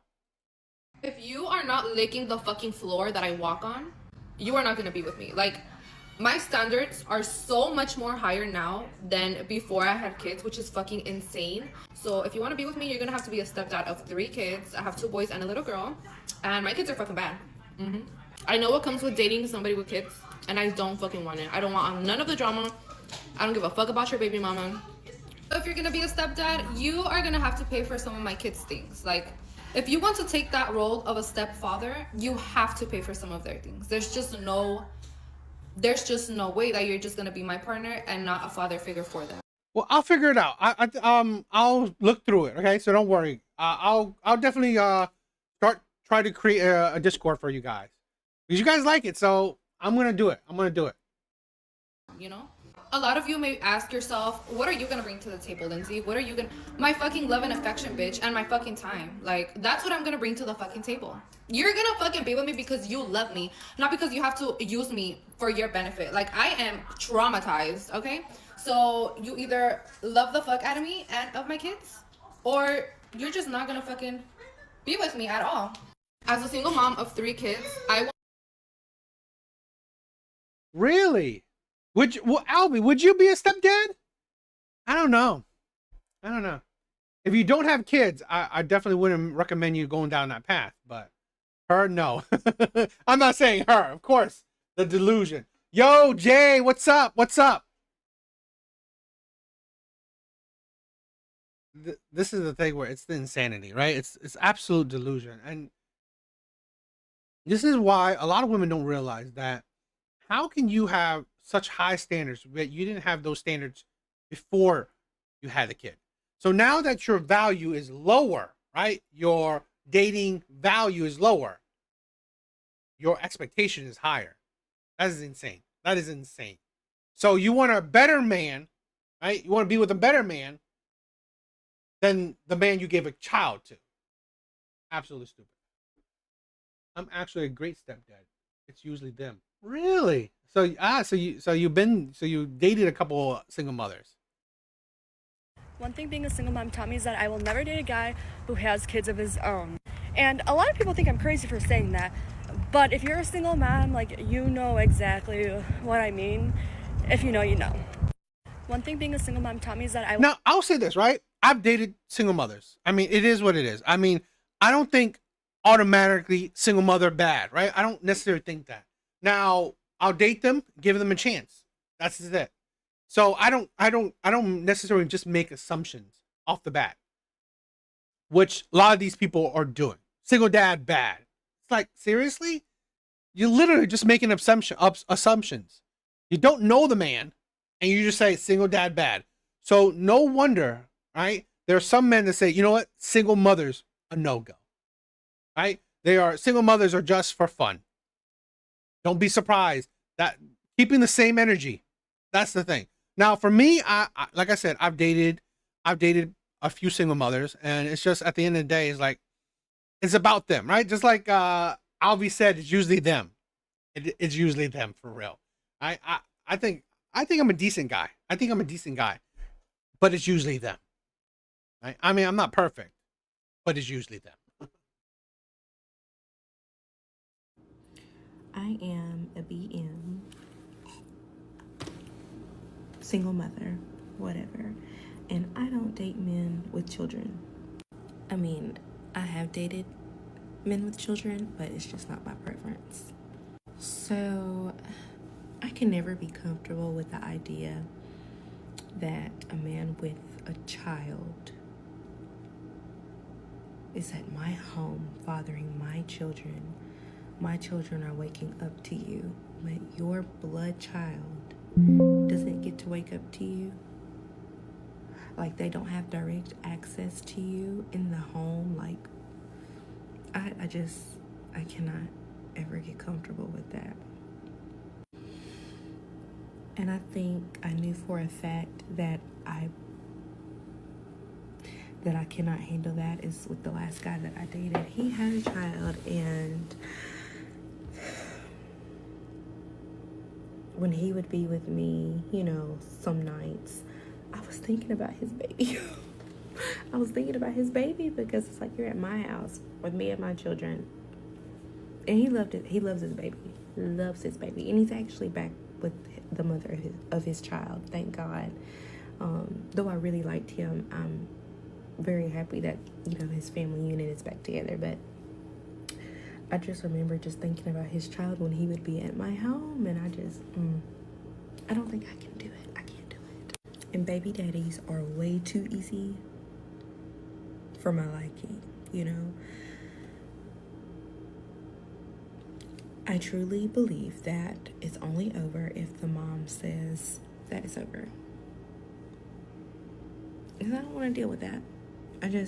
Alvy, that's one of the things where that's one of the, I mean, Laughing Man, that's one of the things where I'm not crazy about you know, the stepdad thing, right? How if kids treat you in a way that, like, if you put effort into some, you know, this woman's kid, and then they treat you like, oh, you're nothing, I think that would be a knife to the heart. I definitely agree. I wouldn't like that. I don't want to deal with that. I mean, I would prefer a man without children, even though I already have two from, you know, previous situations. So, yeah. What about you? Are you a single mom? Do you date men without kids? Is that your preference? I'm going to do whatever God tells me to do. Let me end it with that, because if my husband is somebody who has children from a previous relationship or whatever, I'm going to do what God tells me to do. And I'm going to go where God tells me to go. But that is not my preference. Just 2 kids by 2 different men. It's like, you're fucking stupid. Absolutely stupid. I'm just showing that these are the hypocrisies of a lot of women, right? That they can't handle the same energy back. This is why a lot of men just don't really commit to single mothers. Right? This is why a lot of men would not commit to single mothers. It's this mindset that, oh, automatically single dad's a no. Then no surprise that a lot of men will see automatically single mothers a no.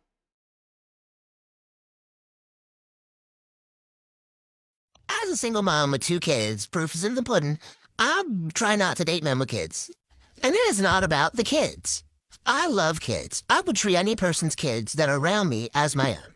It ain't about the kids, because I would be Michelle Duggar up in this bitch. It's about the men that can't take accountability for their own actions. There's nothing more attractive in this world than a man that takes care of his kids, that raises his kids, that is an active father in their life.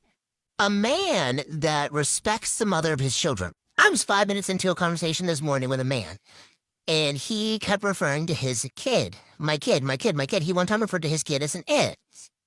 I don't know if he got a son or daughter. I don't even know if he knows what he's got. He was saying that the court gave his baby mama primary custody, that his baby mama hasn't let him see his kid in over a month and a half. Like, go play with a bitch that's gonna believe you because it sure as hell isn't me. I don't know. I don't believe you. I'm sorry, baby, I don't believe you. And it also took everything in me to not ask for the mother of his child's socials and phone number before I blocked him because I actually wanted to be friends with her and not him. So, hope you see your kids soon, I guess. I don't know. I don't know. As a single mom, a lot of these women should just get back with their baby daddy. You should just get back with your baby daddy, honestly. Because I don't know what... Because you gotta think, right? A lot of these women won't really find quality men anyway. A lot of these women won't find quality men. A lot of these women will not find men better than the men they gave kids to. A lot of these women won't find better, right? They won't find better men than the men that they gave kids to. Particularly, even if they could find better men, a lot of these men wouldn't commit to them. So honestly, you might as well just get back with your baby father. And back to reality. I will never date a man that has children, period. Especially a man that has children under the age of like 10. God hasn't been broke for more than 10 years. You know what, I'm sick. I love it when women say that shit and then you hear a baby in the back. It's so funny. It's really funny. I've just never dated a man with children. We're in this whole pickup line. There's nothing I can do. You can keep scrolling or you can choose to ignore it. I say that I would never date a man with children as a single mother to 2 children. So I got 2 baby dads. This is why, right? This bullshit is why I say men without kids, be selective. Please have some self-respect. Please have some self-respect. Please do not be desperate.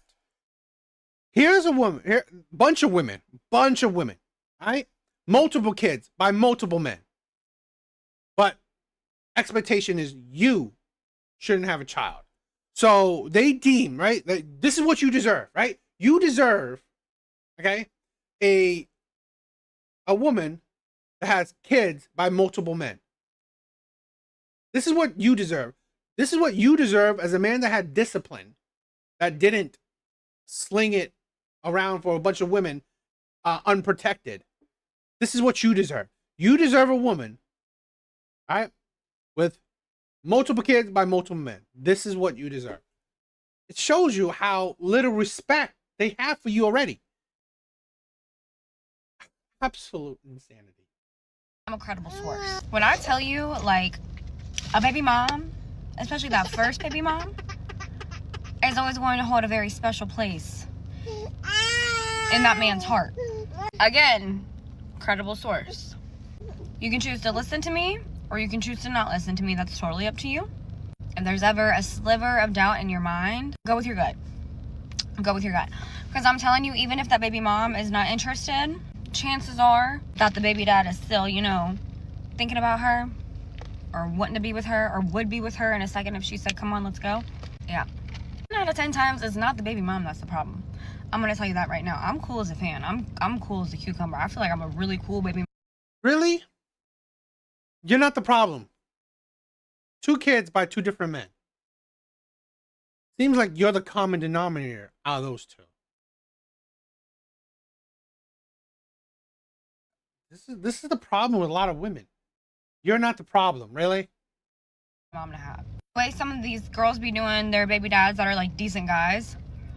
Pop the cap. I feel like I'm cool. Like I'm the one you want to have on your side. I don't want either of my baby dads. I can tell you that right now. But I still got my baby dad that's in jail texting me. Good night. Your baby dad that's in jail. Yes, you are the fucking problem. This is the stupidity of a lot of women. Your man that you gave a kid to is in jail. You thought that man was a good man. You thought that man would have been a good father. Dad, I love you. No, sir. Anyways, take that information with a grain of salt. My personal opinion. I will never date a man. This is the funniness of a lot of women, right? It's the hypocrisy, it's the insanity, it's the delusion. This is why we see a lot of single mothers on Kendra G, right? We see a lot of single mothers on Kendra G. We see a lot of 30-year-olds, 40-year-olds, 50-year-olds, 70-year-olds, whatever. A lot of these single mothers on Kendra G. So, yeah. What do you guys think? Crazy.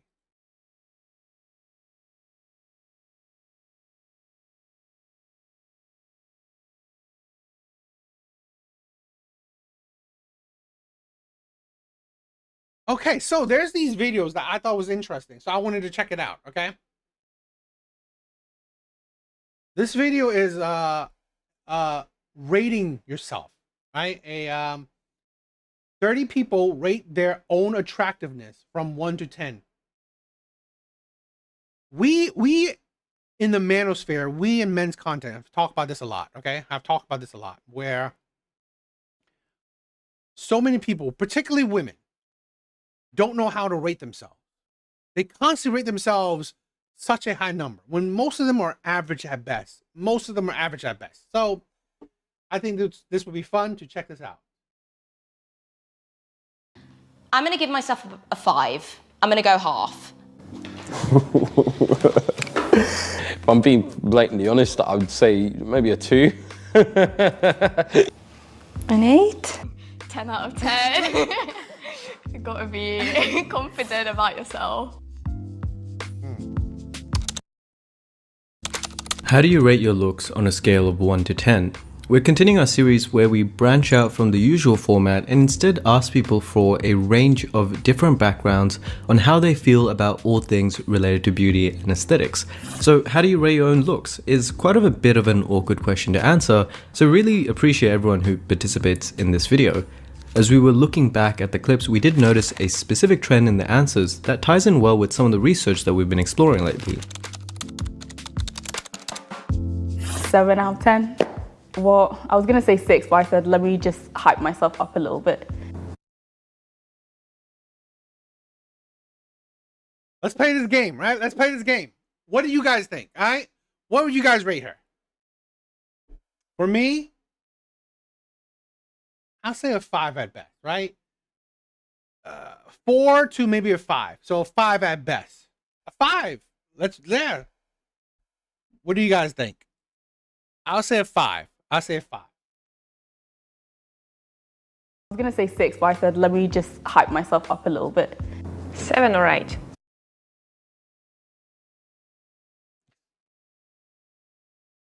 7 or 8. What do you guys think? What would you rate this woman? The acne, I was thinking about that too. I was thinking kind of a 4. Very bad skin, right? Bad skin and like the frown, like a 4. I like the way I look, but sometimes there are days when I don't, so Oh, and the teeth too. Maybe like a 7.5. 7. I don't think so. I think this guy is. I would say average, right? I would say average at best. Maybe a 6 if you should fix her. I mean, when she was smiling, I kind of see like, yeah, she's not that great. I would say 7.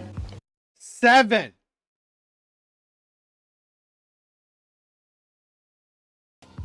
I would say 7. 7. To be honest, I would this is a solid 4. If solid 4. Well, maybe a 3 to a 4, right? A 3 to a 4. What would you guys give her? 23? But really, yeah. Not a 7. This is the problem we're facing, right? I think we have so many people that are delusional, kind of egotistical, right? It don't really make sense. A solid 5. Really? Okay.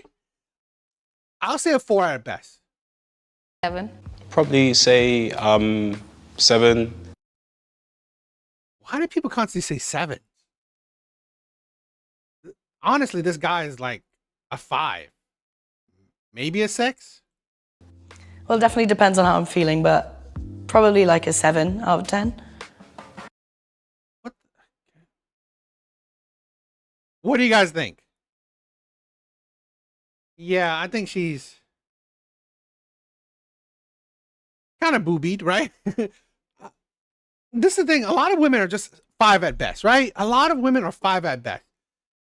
A little bit round in the face, maybe a 4, right? I mean, like kind of a chub face, but again, average at best. Depends on how I'm feeling, but probably like a 7 out of 10. I think this woman is maybe a 6, maybe. Her body's a little bit, just face wise, maybe a 6. Meh, 6 because she got features alike. What do you guys think of this? I think I rate myself a 7. So it seems that a lot of people rated themselves a. See, I think this is why, right? This is why Kevin Samuel, right, the Godfather himself, say no 7s. Don't say 7, because this is what they want to say, right? They don't want to say 6 because it's too low. They don't want to say 8 because it's too high. So they usually say 7 because it's a nice in between. But a lot of people don't understand, okay, that you are going too high. You are not that high above average. Most people are not above average. Most people are not above average. 7 out of 10, and this is in line with what we predicted after researching the topic in more detail. Just taking one study as an example, Cooper et al. Asked unmarried university students to rate their own attractiveness and found most men and women also rated themselves a 7 out of 10. When asked about the lowest possible attractiveness level that they would consider for a potential romantic partner, again, most said a 7 out of 10. I mean, for me, I view myself a 5, right? I say a 5 at best. Now, if I really dress nice, I really, put in the effort, maybe a 6. 10. I'd probably rate myself about. I'll say she's a 5, right? I mean, not really that attractive features, but not terrible. So I'll say a 5. 7.5, 8, maybe. This is the fucking thing. Why all these people are delusional? Maybe, I don't know.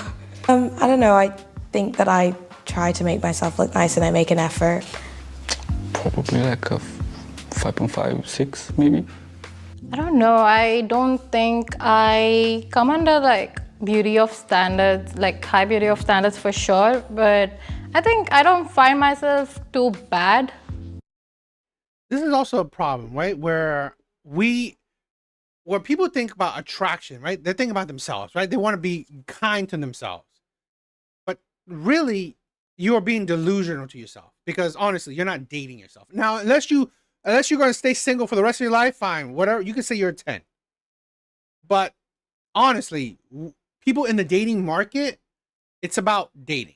This is why I would say this, right? I wouldn't, like, so many people call, like, so many online haters would say that I'm a 2, I'm a 3, but I would not say that, because I've had 4 long-term relationships, right? I've had 4 long-term relationships, and I've had plenty of women I've actually dated. So, in all honesty, my dating history proves me more that I'm at least average at best, right? That's me being, maybe I could be a 6, but with my dating history, it has at least backed up that I'm average at best. Yo, what's up, my brother? And I think that is exactly why I do not want to give myself a 5. I want to definitely be a 7, I guess. You want to be a 7. See, that's the, I think that's the mindset of a lot of women. I want to be a 10. Right? I want to be a 9. I want to be an 8. But are you? Because your life showed you that you are above average. This is the thing where a lot of people gotta understand. Does life show you you are above average? Usually it hasn't. So for me, life hasn't shown me that I'm above average, but life definitely hasn't shown me that I'm below average. So Newer research found similar results and went a step further by looking at how people rate their own appearance compared to the perceptions of others. I think I get. Now she's cute, right? I would say she's a 6 to a 7, right? For her, I would definitely say she's a 6 to a 7. Out of all the women we've seen, definitely, I would say she's a 6 to a 7. Hey, you probably, I mean, Alvy, if you could do that, I'll give you credit, right? For me, I'll say maybe if I put in effort, I'm probably a 6, right? A 6, maybe a 6.5. So if you can you can jump to all the way 8, Bo, you put in a lot of effort then. Enough attention, but I know I can still improve. You know. I think I have a nice smile.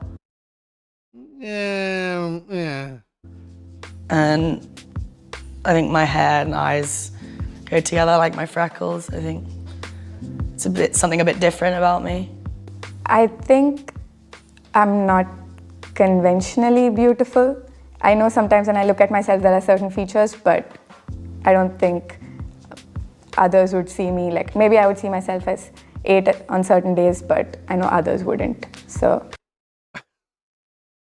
do not people understand attraction, right? Do people not understand attraction? You are judging your attraction. So if you're judging your attraction, make it accurate. Okay? You said if other people don't see you, then honestly, you're not judging your attraction level accurately.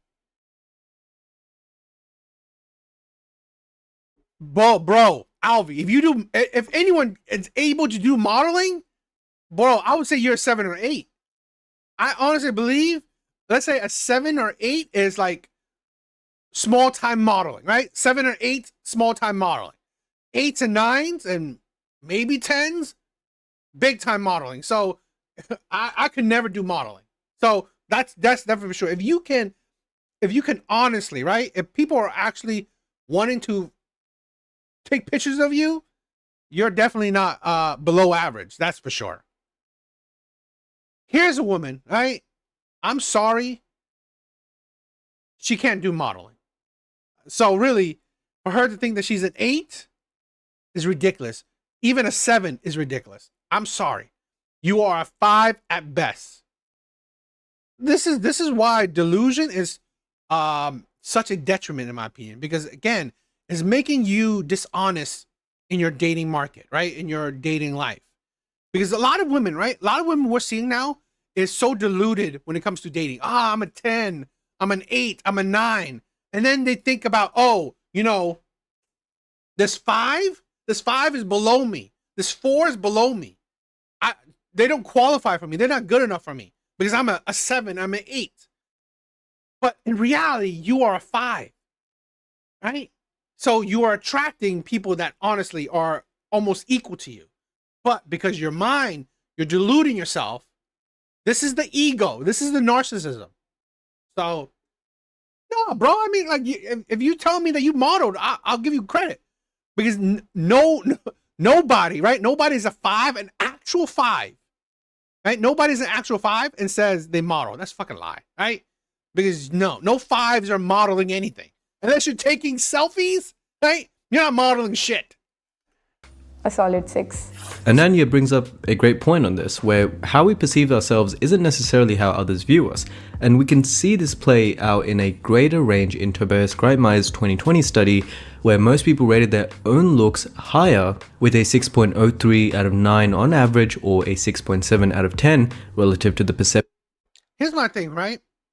In the recent years, I've had very low self-esteem, but I mean, no, before recent years, I had very low self-esteem. Only in recent years, when I did some self-reflection, I was able to, in my honest opinion, accurately judge myself. So I have better self-esteem than I used to have.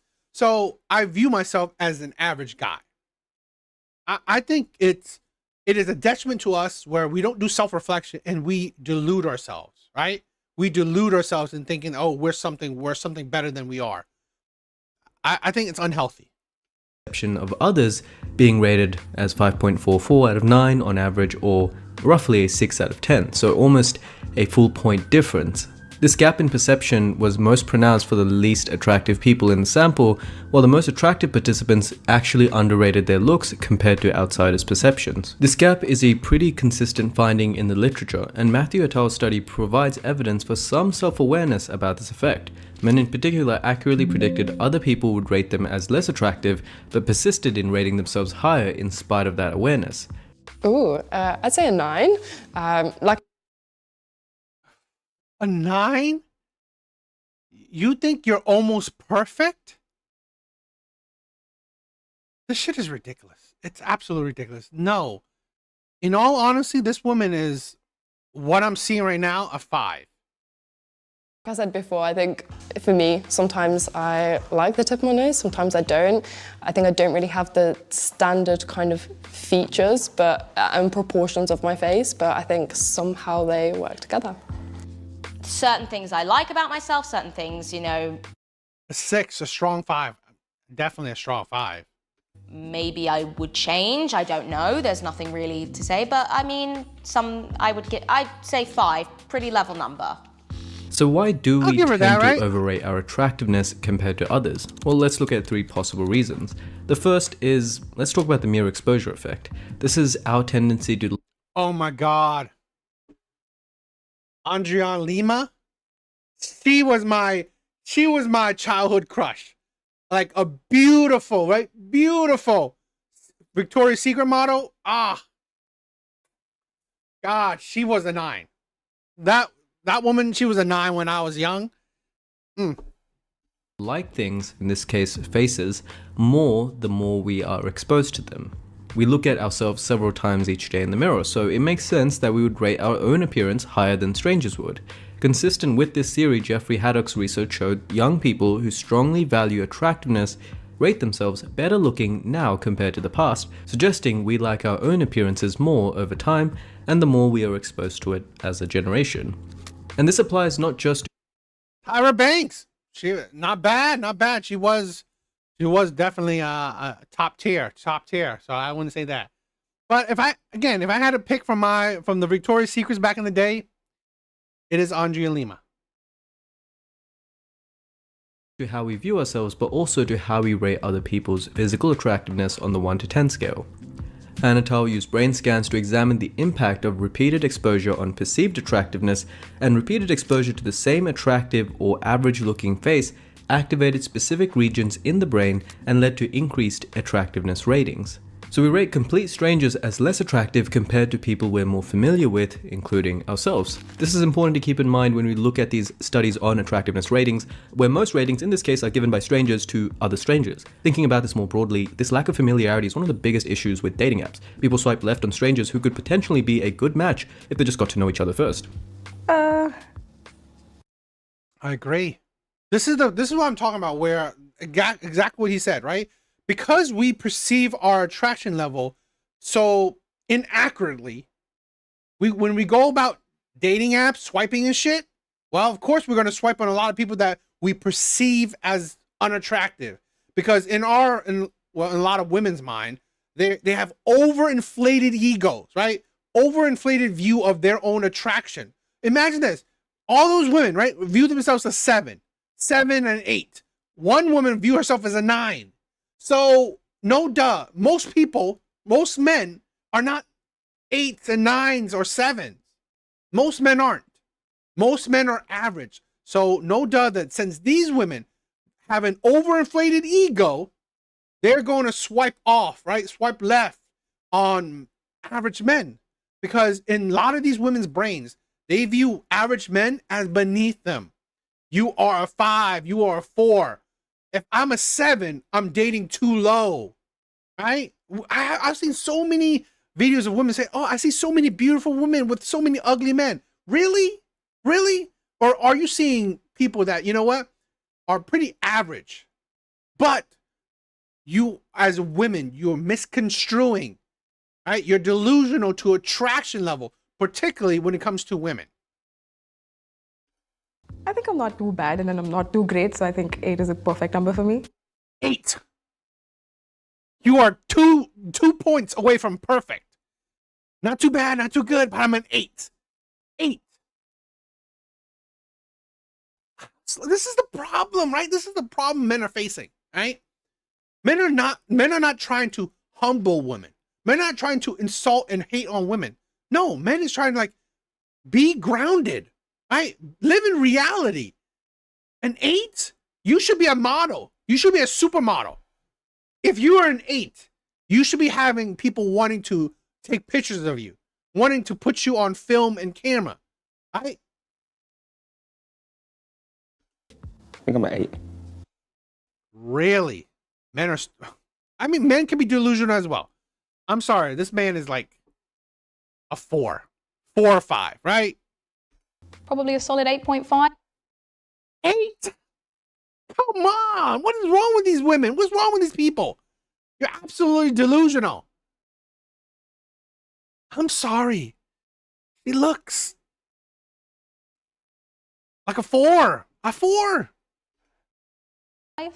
And yeah, I don't want to sort of do too much like a, I don't know, I'm a bit sort of probably self-cynical and I don't want to big myself up too much, but yeah, probably a good thing to big oneself up about, so yeah. Evolutionary biologist Robert Trivers proposed that self-deception could be an evolutionary adaptation that improves our chances of passing on our genes. We found some support for this theory in Lynn et al.'s 2014 research, which showed that romantic self-deception, or rating yourself higher in attractiveness and desirability than others do, predicts romantic success for women. This is comparable to the winner effect in the animal kingdom, where we observe greater success in subsequent fights due to a boost of confidence after winning an initial fight. If positive self-beliefs increases the chance of success, it would make sense that we would inflate our own level of attractiveness to likewise also increase that chance.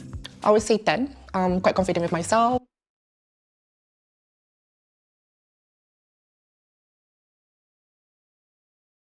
10? You look like a fucking man. I thought this is a man. Is this not a man? I'm sorry, right? I'm sorry. I don't know, right? But if you dress like a woman, but you can be perceived as a man, you are essentially a 2. You are essentially a 2, okay? That's how unattractive you are. 5? Alvy, no way. You are not saying this is a 5. You are not saying this is a 5, man. You better not be delusional. 4? This is a 2. I'm sorry. This is like, seriously? You're crazy, bro. I love my body, my features, my height, everything about me. So it's great. This is the thing where we're not able to disconnect, right? We're not able to disconnect. It's great that you have self-esteem. Awesome. The point is that having self-esteem and being delusional, you have crossed over from having high self-esteem or adequate self-esteem to being now delusional, right? You're delusional. Great that you love yourself. No one's saying that you shouldn't. But to say that you're perfect, right? This is the thing. To say that you're perfect. And again, we don't understand. Attraction, you are attracting others. You're not attracting yourself. Great that you love yourself, but you're not attracting yourself. Like I said, if you decide to be single for the rest of your life, all the more to you. All the more to you. But if you are participating in the dating market, then you have to understand what attraction is.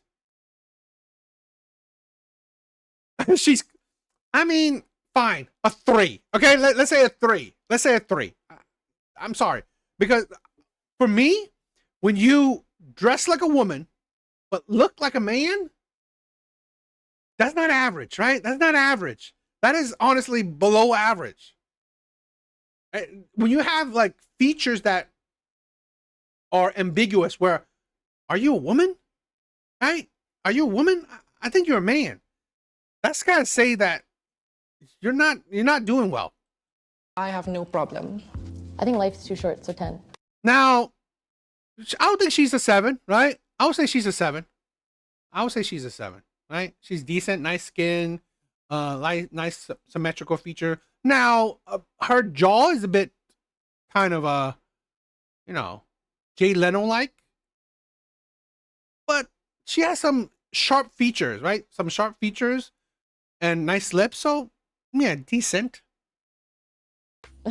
Thirdly, although researchers have shown that people broadly agree on who is attractive and who is not, it's possible that we focus on different traits to evaluate our own attractiveness compared to how others judge us. For example, a 2015 study found that women's self-perceived facial attractiveness was predicted by BMI and fluctuating asymmetry, while men's ratings for women were influenced by more neoteny and facial averageness. So both men and women were looking at different parts of the face, but nonetheless all of these things do contribute to a more attractive face. I don't know, I just feel like with me, it's like, I don't feel I'm the greatest looking guy in the world. I don't feel like I'm not the greatest looking guy. I'm just like average looking, or like, I don't really have that kind of thing to really make people think I'm good looking. 6. I feel like I'm... Okay, I'll give her that. She's cute, right? For me, 6s are cute. 6 are cute. So I'll say she's cute, right? So I'll give her the 6. Really rational. Really like logical. Pretty, but I'm not like super beautiful. Like, yeah.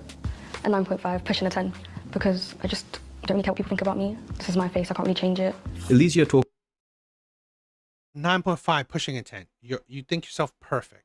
I mean, come on. To be honest, you are maybe a 6. Alvy, all good, my brother. about not really caring about what people think about her. So how important are other people's opinions on when it comes to our looks? Generally depends a lot on who they are.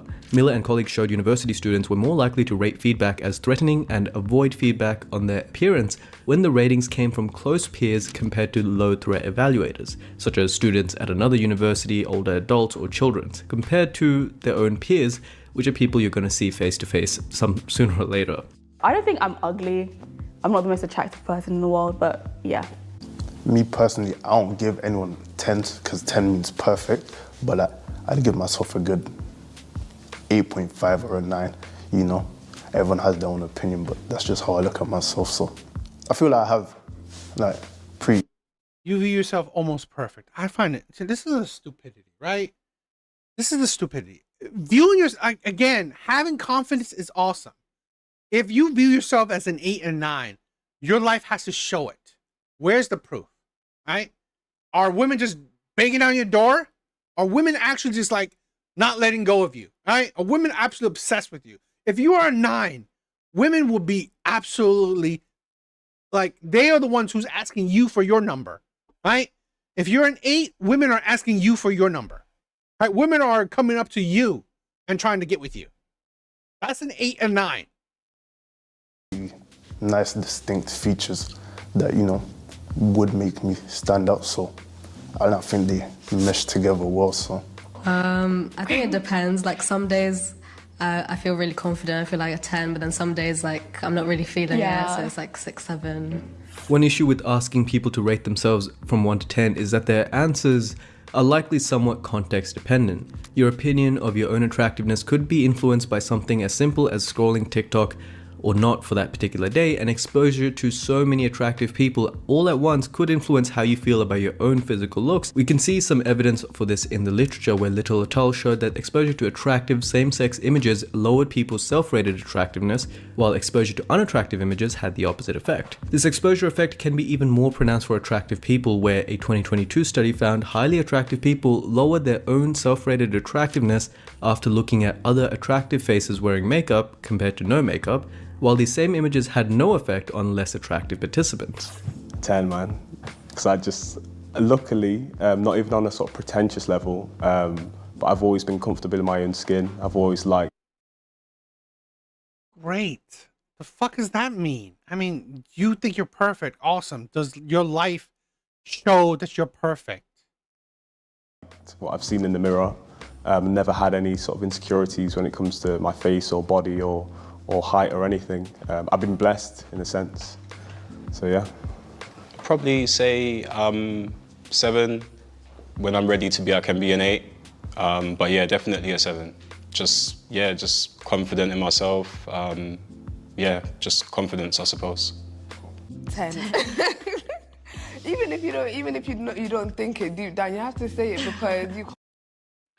No, you don't. You don't have to say it. I'm not saying this, right? Men and women can be delusional. So it's not just a woman thing. But this is the thing where you got to be grounded. You know, when you accurately or close to accurately can judge yourself, that means you understand yourself. That means you're not delusional. You're not living in a fake reality, a reality that you create yourself. You're not living. Imagine when you live your life like you're a 10, right? It's like, you're ugly, right? You're beneath me, right? Living your life like everything's beneath you. When you're a 10, when you think you're perfect, you will go about life as, you know what? Nothing is coming close to me. Nothing is better than me. Everything is beneath me. That shows you that you're living a life of delusion, right? And it's like, that shit is unhealthy. You can't project off bad energy about yourself, so it always has to be a 10. Even on my worst day, I'm a 10. Period. You have to think that and manifest it for real. Yeah. If you don't think you're a 10, then who's going to think that? Yeah. Exactly. So, a 10. A lot of our interviewees mentioned the importance of being confident in your own looks, and there's a good reason for this. Both men and women rate confidence as an important trait in a potential partner. But is there an optimal level of confidence for maximizing attractiveness? Murphy et al. Ran 4 different experiments to find out, and their initial results show that overconfident people were accurately perceived as more confident, which did increase desirability. However, they were also perceived as arrogant, which negatively impacted desirability, more or less cancelling out the effect. But there are some real benefits to overconfidence. Being overconfident was a net plus when it came to intrasexual competition, and the authors asked participants to write their own dating profile. Then they were given the chance to bet money on if their dating profile was more attractive than another profile, and the results show that people were less willing to compete against overconfident opponents, while the overconfident ones were more likely to agree to compete across the board. In a follow-up experiment, the authors found that as levels of competition increased, the negative effects of arrogance on overall romantic success seemed to disappear, while the positive effects of confidence became stronger. So the main takeaway here is that overconfident people seem to have a significant romantic competitive advantage. Therefore, it makes sense that we tend to overrate our own looks compared to others' perceptions. 10. Because it's me. It's for myself, you know. I should see myself as a 10 out of 10. You know, this is why, in my honest opinion, dating is at its worst. Right? Dating is at its worst. Right? Before, people don't have such a deluded view of themselves. I think this mindset, I'm a 10, is thanks to social media. It's thanks to social media that has deluded people in thinking, oh, I need to think I'm a 10. I need to have such a high level of confidence where I'm pretty much arrogant, right? This level of confidence is, now you're just arrogant. Now you're just egotistical. Now you're just narcissistic. When honestly, why, right? Why? It's because you have to be able to judge yourself properly so you can honestly, if you're in the dating market, you can date properly. Because this is the problem where a lot of women who are average at best or even lower, when you see an average man in your view, you don't see him anymore, right? You don't see this man as average because in your mind, you're a 10. In your mind, you're a 10. So now this average man is in front of you. He has a lot of probably decent qualities. Not perfect. He's no 10, but he has a lot of good qualities. But because you see yourself as perfect, a 10, even though this man has a lot of good qualities, he himself is not at your level, your perceived level. So this is why a lot of women reject said men. This is why a lot of women are not interested in dating said men, right? Said average men. This is the problem. This is the problem with the dating market, where so many women have such an ego, right? Such an ego that it's honestly making dating impossible. You view almost every man beneath you. And if any man that's beneath you, right, the only way when you date these men that are beneath you, you have to push these men to put so much effort into getting with you, but honestly, you're not that interested. You believe you're settling.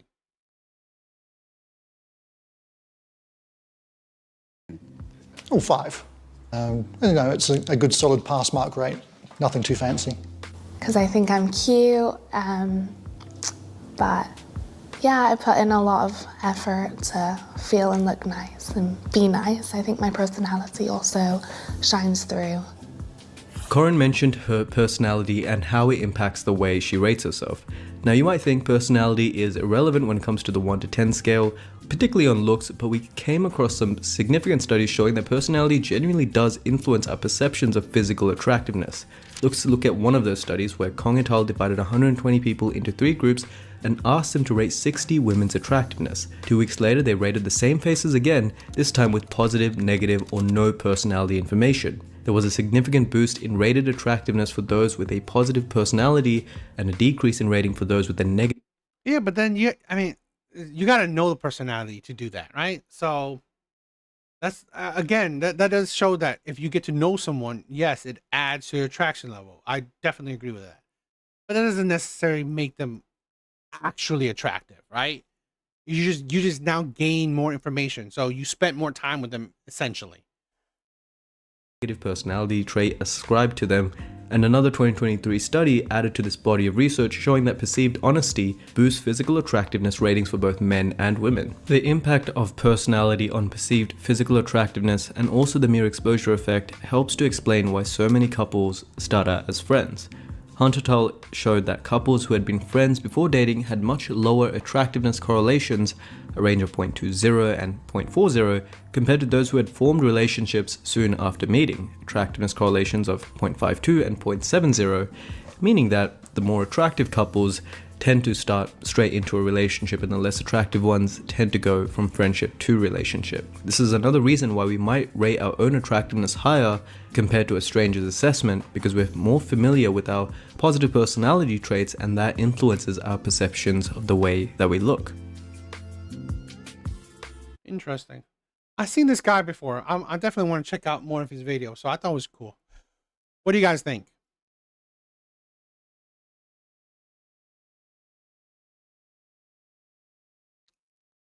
All right, let's see. What do you guys think?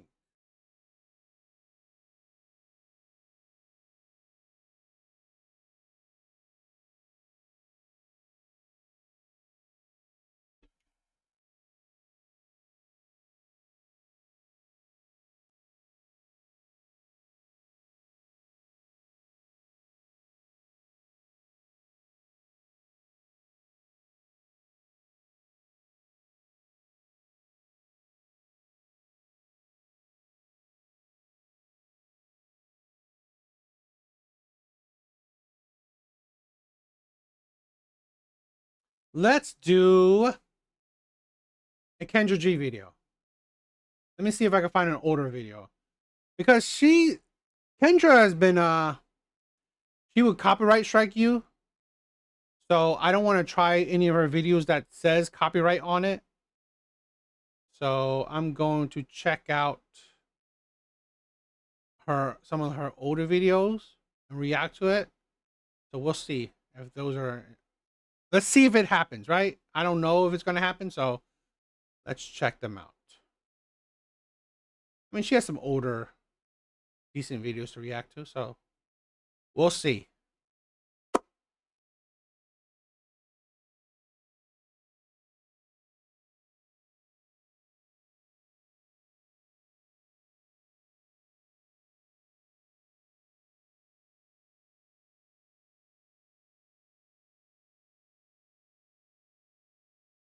There you go. You ready?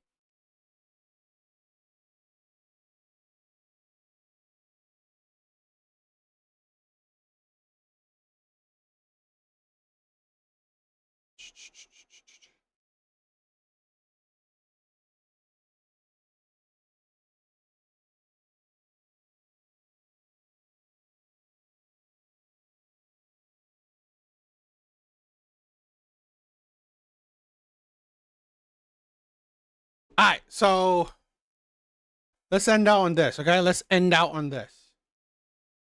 All right, let's check out this Kendra G video. Can you hear me? Can you hear me? Yeah, hello? Oh, it's Switch. What's your name? Can you hear me? I can. What's your name? Oh, honey? oh my god. Hi, my name is Bella. Sorry, I'm French. Oh, where you calling me from, Bella? Kendra G Singles, the dating app, is available now on iPhones and Android phones. How old are you? 36. 36. What you do for a living? I work in oil field. Oil fields? Yeah, safety. I do safety. Oil fields. You do safety. Oh my god, I can't believe I'm here. Oh my god. You are here, girl. Okay, I look so messy. Okay. Um, Oh, let's do that again.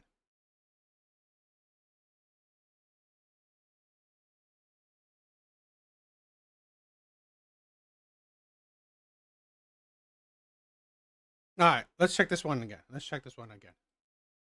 Canada. Okay. How old are you? 36. 36. What you do for a living? I work in oil field. Oil fields? Yeah, safety. I do safety. Oil fields. You do safety. Oh my god, I can't believe I'm here. Oh my god. You are here, girl. Okay, I look so messy. Okay. I'm French, my English is not so well, but yeah. But I'm from East Africa though. But I live in Canada. Okay, okay. Yeah. You have any kids, Bella? Yes, one little girl. How old's your child? 16 months. 16 months? Yeah. Is it 16 months? So she's not 2 years old yet? Why you not with the dad? Long story, but yeah, it's not working out. We tried, but it's not working out. When did you and the dad break up? The baby's not even 2. I can't say it here. It's a long story. Are y'all broken up? Yeah, we're broken up. Yeah. Have you ever been married? No. Oh, so y'all wasn't married. But Yeah, I don't care about marriage, to be honest. I don't really care. Okay. Yeah. So Yo, Alvi. No surprise, right? No surprise she don't care about marriage and she gets baby daddies. Right? She's actually been waiting for this. This is I said this, right? These baby moms, right? These baby moms picking shitty men and thinking that let's go back out in the dating market and I'll find a better man. DA, have you heard something simple as if you don't have an iPhone? That'll be a big for them because something about the blue ball. That is crazy. I always find that crazy ick. you're completely done with your child's father? Yes. Okay.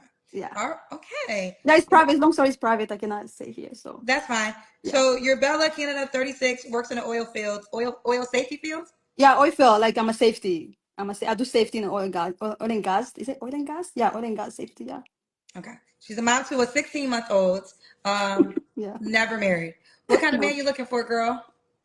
So I used to go for like pop smoke type of guy, but I'm trying to change. I know, like a little bit. I don't know, but I'm trying to change like to. So she was ran through by the thugs, by the Pookies. And now she wants to change. Now she wants the beta male provider to step up and take care of her and her kid. To help contribute to her and her kid. After being ran through by the Pookie, after giving a kid to the Pookie. Great. this is what I'm saying. Where this is the red flag of single mothers, right? This is the red flag of single mothers. They think that, okay, this is what you deserve, right? This is what better men deserve. You deserve a woman that's been ran through by the Pookie, have a kid by the Pookie, and now this is what you deserve. As a man, as a better man, as a man that's on his journey to be better. This is what you should provide for. So I don't have no type, but I used to go for like Pop Smoke type of guys, like those kind of guys, gangster guys. But I'm trying to change to look for like a good guy. So, yeah. So trying to change to a good guy. And this is the thing. This is what I'm saying, right? We're saying, oh, let's hold black men accountable. Let's hold black men accountable, right? Let's hold black men accountable. Black men don't hold other black men accountable. What's the fucking point of holding men accountable when women like this, right? They will give these men kids. They will give the gangsters.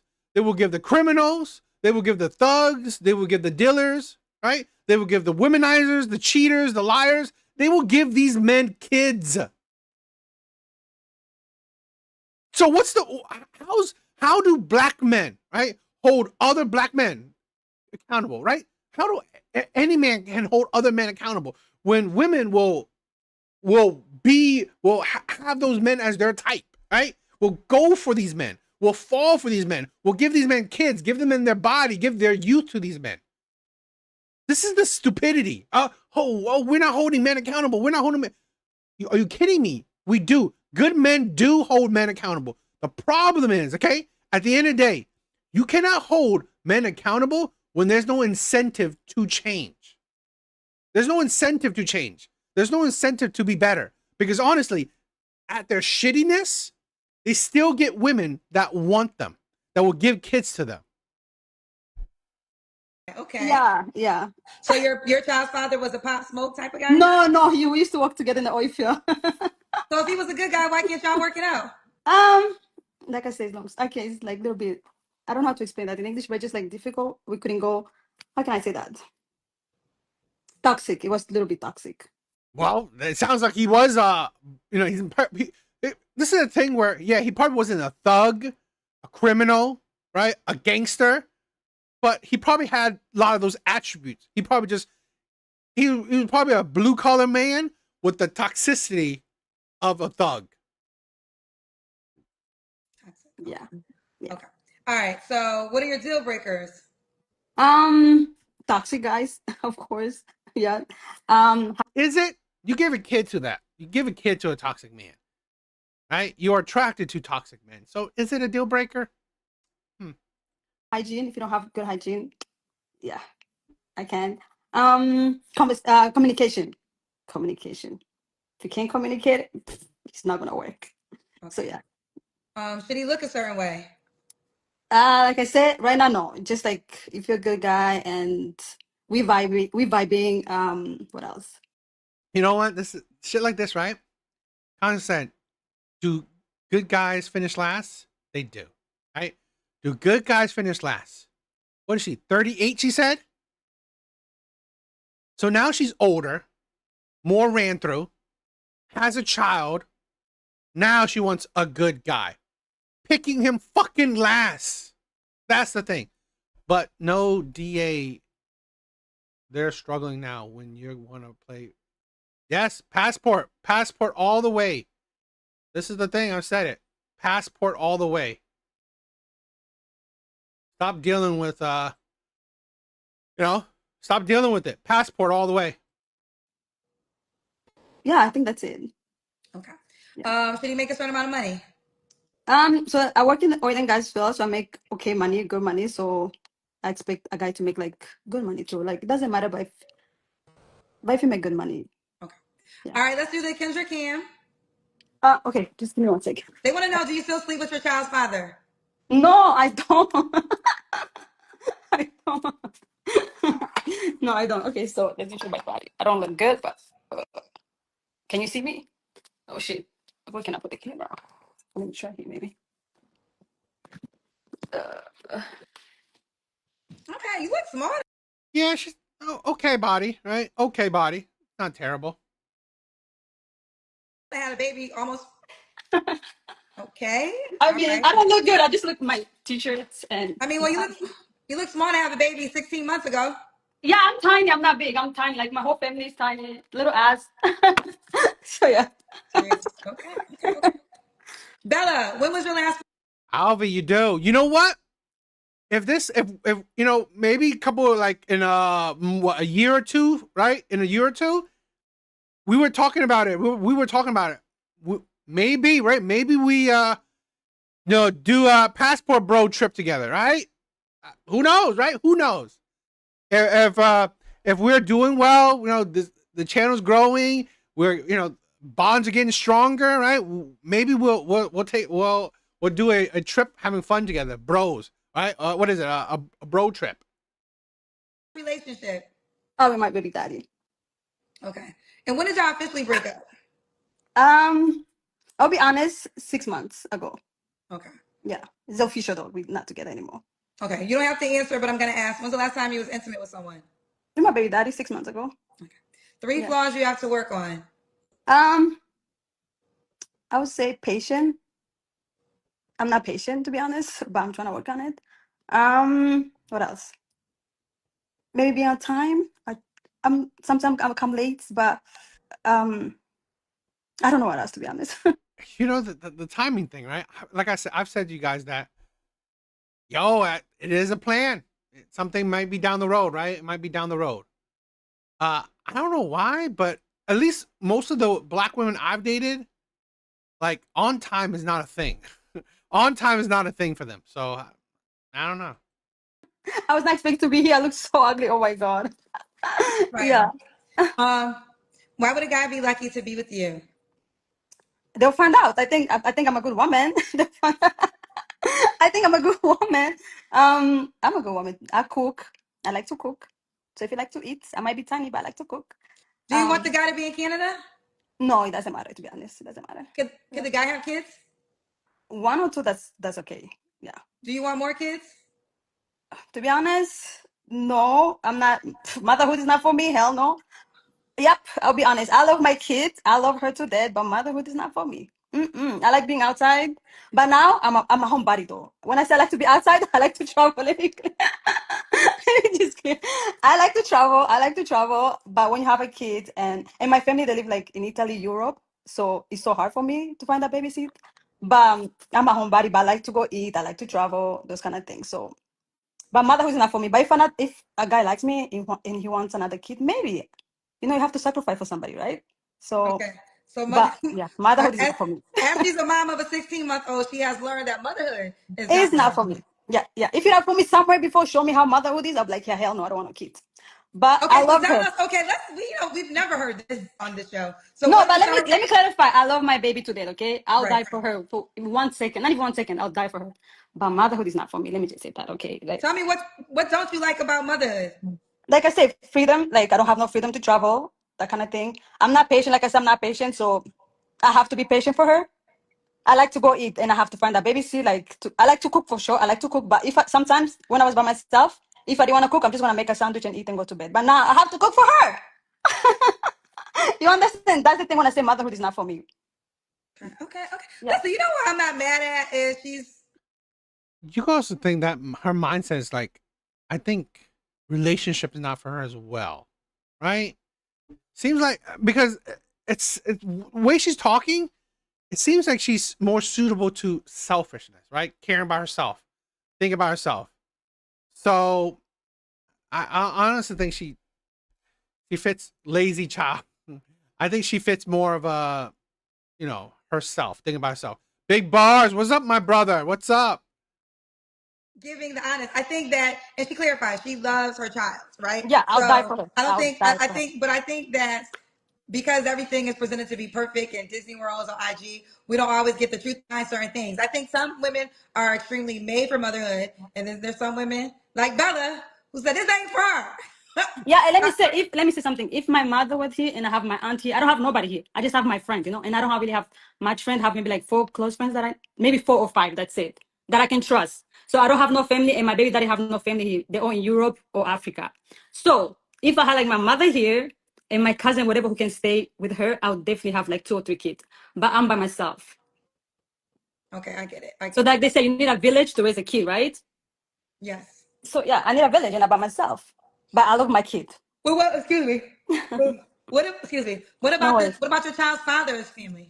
Yeah, he's not here too. They're not. It's just me and him, and he has like his uncles, but uncles, yeah.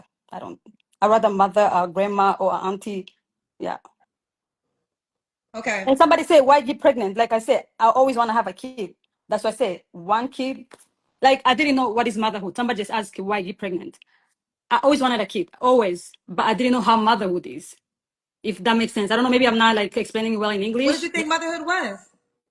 I didn't know it was like like I said, motherhood. If I had like my family, it would be easy. Yeah, so you can put your responsibility onto other people. You sound like a person who only cares about the image, right? I think that's what you do with relationship. You only care about the image. You're saying I want to travel. If I want to cook, I could cook. If I don't want to do that, it's like you only care about yourself, right? You only care about the fun. You only care about yourself. You only care about the image. She's not. I don't. She sounds selfish, in my opinion. Some people maybe they don't understand. Some people they do. I'm just here by myself. And my father of my child, he works out of town. He comes in like maybe twice in 1 month or 2 months. So I'm here, and if I want to like go out with my friends, I have to look for a babysit. If I want to go travel, I have to take my baby with me. If you like to be home, you don't like to travel, yeah, for sure, make many baby you want. You see, wants to have fun with her friends, want to travel. You weren't. Yeah, you're right. You weren't fit for a mother. You just like the image, right? You just like the sound of it, the idea of it. I think the same way with the relationship. You, honestly, women like this, no wonder, right? No wonder women like this go for toxic men, go for thugs, go for pookies, because honestly, women like this know those type of relationships do not work. They do not work long term. So women like this go for those types of relationships, so they don't have to worry about commitment. They don't have to worry about being someone that is responsible in a relationship. They don't have to put that effort into a relationship. But I like to travel. I like to go eat. I'm a homebody too. Trust me. People don't understand. They understand. People don't understand. I'm sorry. Maybe you understand one time. I don't know how to explain Okay, that. we'll leave it at that. We'll leave it at that. Yeah. All right. Yeah. What's the age range you want to date? So I always say like it's always about age is just a number. It's just like about how you think, and so I can say 33 and above. So if you 33 think and like my above. kid, I don't want you. If you think like a grown person, yes, I do. 33 and above? Yes. Okay, 33 and above. All right, let's do it. Woo! I'm looking at we got more. Okay, 33 and above. Here we go. So we got Bella, Canada, 36, oil. Exactly, Ivan. She's not a motherly type. And with that, I also think she's not a relationship type. I don't think she's a relationship type person. I really don't. I think women like, to be honest, I think a lot of women, particularly modern day women, they're better suited just being alone, right? They're better suited with the casual relationships that are going on, the situationships, right? I think a lot of women are better suited for situationships, in my opinion. Particularly Western women, I think they're better suited for situationships. And gas safety fields. A mom to a 16-month-old, and she's in Canada. Are you on the Kendra G singles dating? 33 and above. Here we go. So we got Bella, Canada, 36, oils and gas 36. safety fields. A mom to a 16-month-old, and she's in Canada. Are you on the Yeah, these are the type. This is why these are the type of women I've said before. You're better off single, right? Just stay single. Just sadly, right? This is why I said stay single and childless. Because honestly, women like this aren't really fit to be in a relationship. Definitely not fit to be a mother. They're not. They're better off just be single, have fun, do situationships, right? Have casual relationships, casual sex with men, and just live that kind of life. A lot of women are, particularly modern day women, I think you're built for that, right? A lot of modern day women are built for that. This is why I promote men to like get a passport. Get a passport.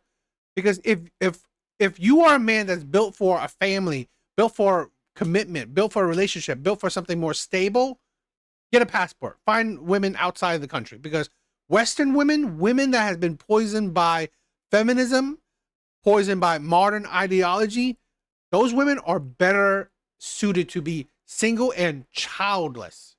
They're not fit to be mothers. They're not. They can't handle it. They don't like the responsibility. Same with relationships. They can't handle relationships. They don't like the responsibility. So yeah, I wouldn't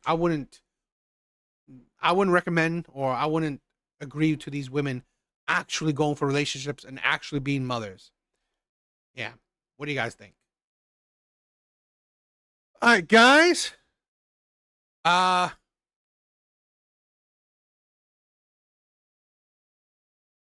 don't know. Or are you checking another channel? I have 2 channels, right? I'm streaming on 2 channels. I'm streaming on 2 channels plus a Twitch plus Kick, right? So I'm trying to stream all over the place.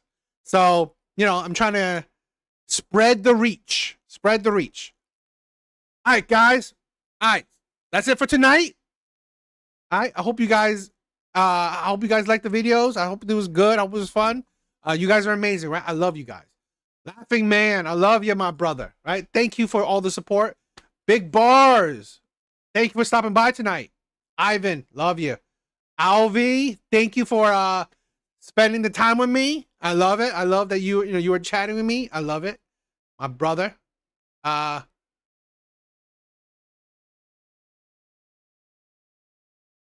BW, thank you for stopping by. Red Door was here. Thank you. Busta, thank you for stopping by early on. Jay was here.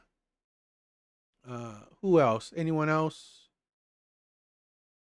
I think that's it. Spacious was here early on. Spacious.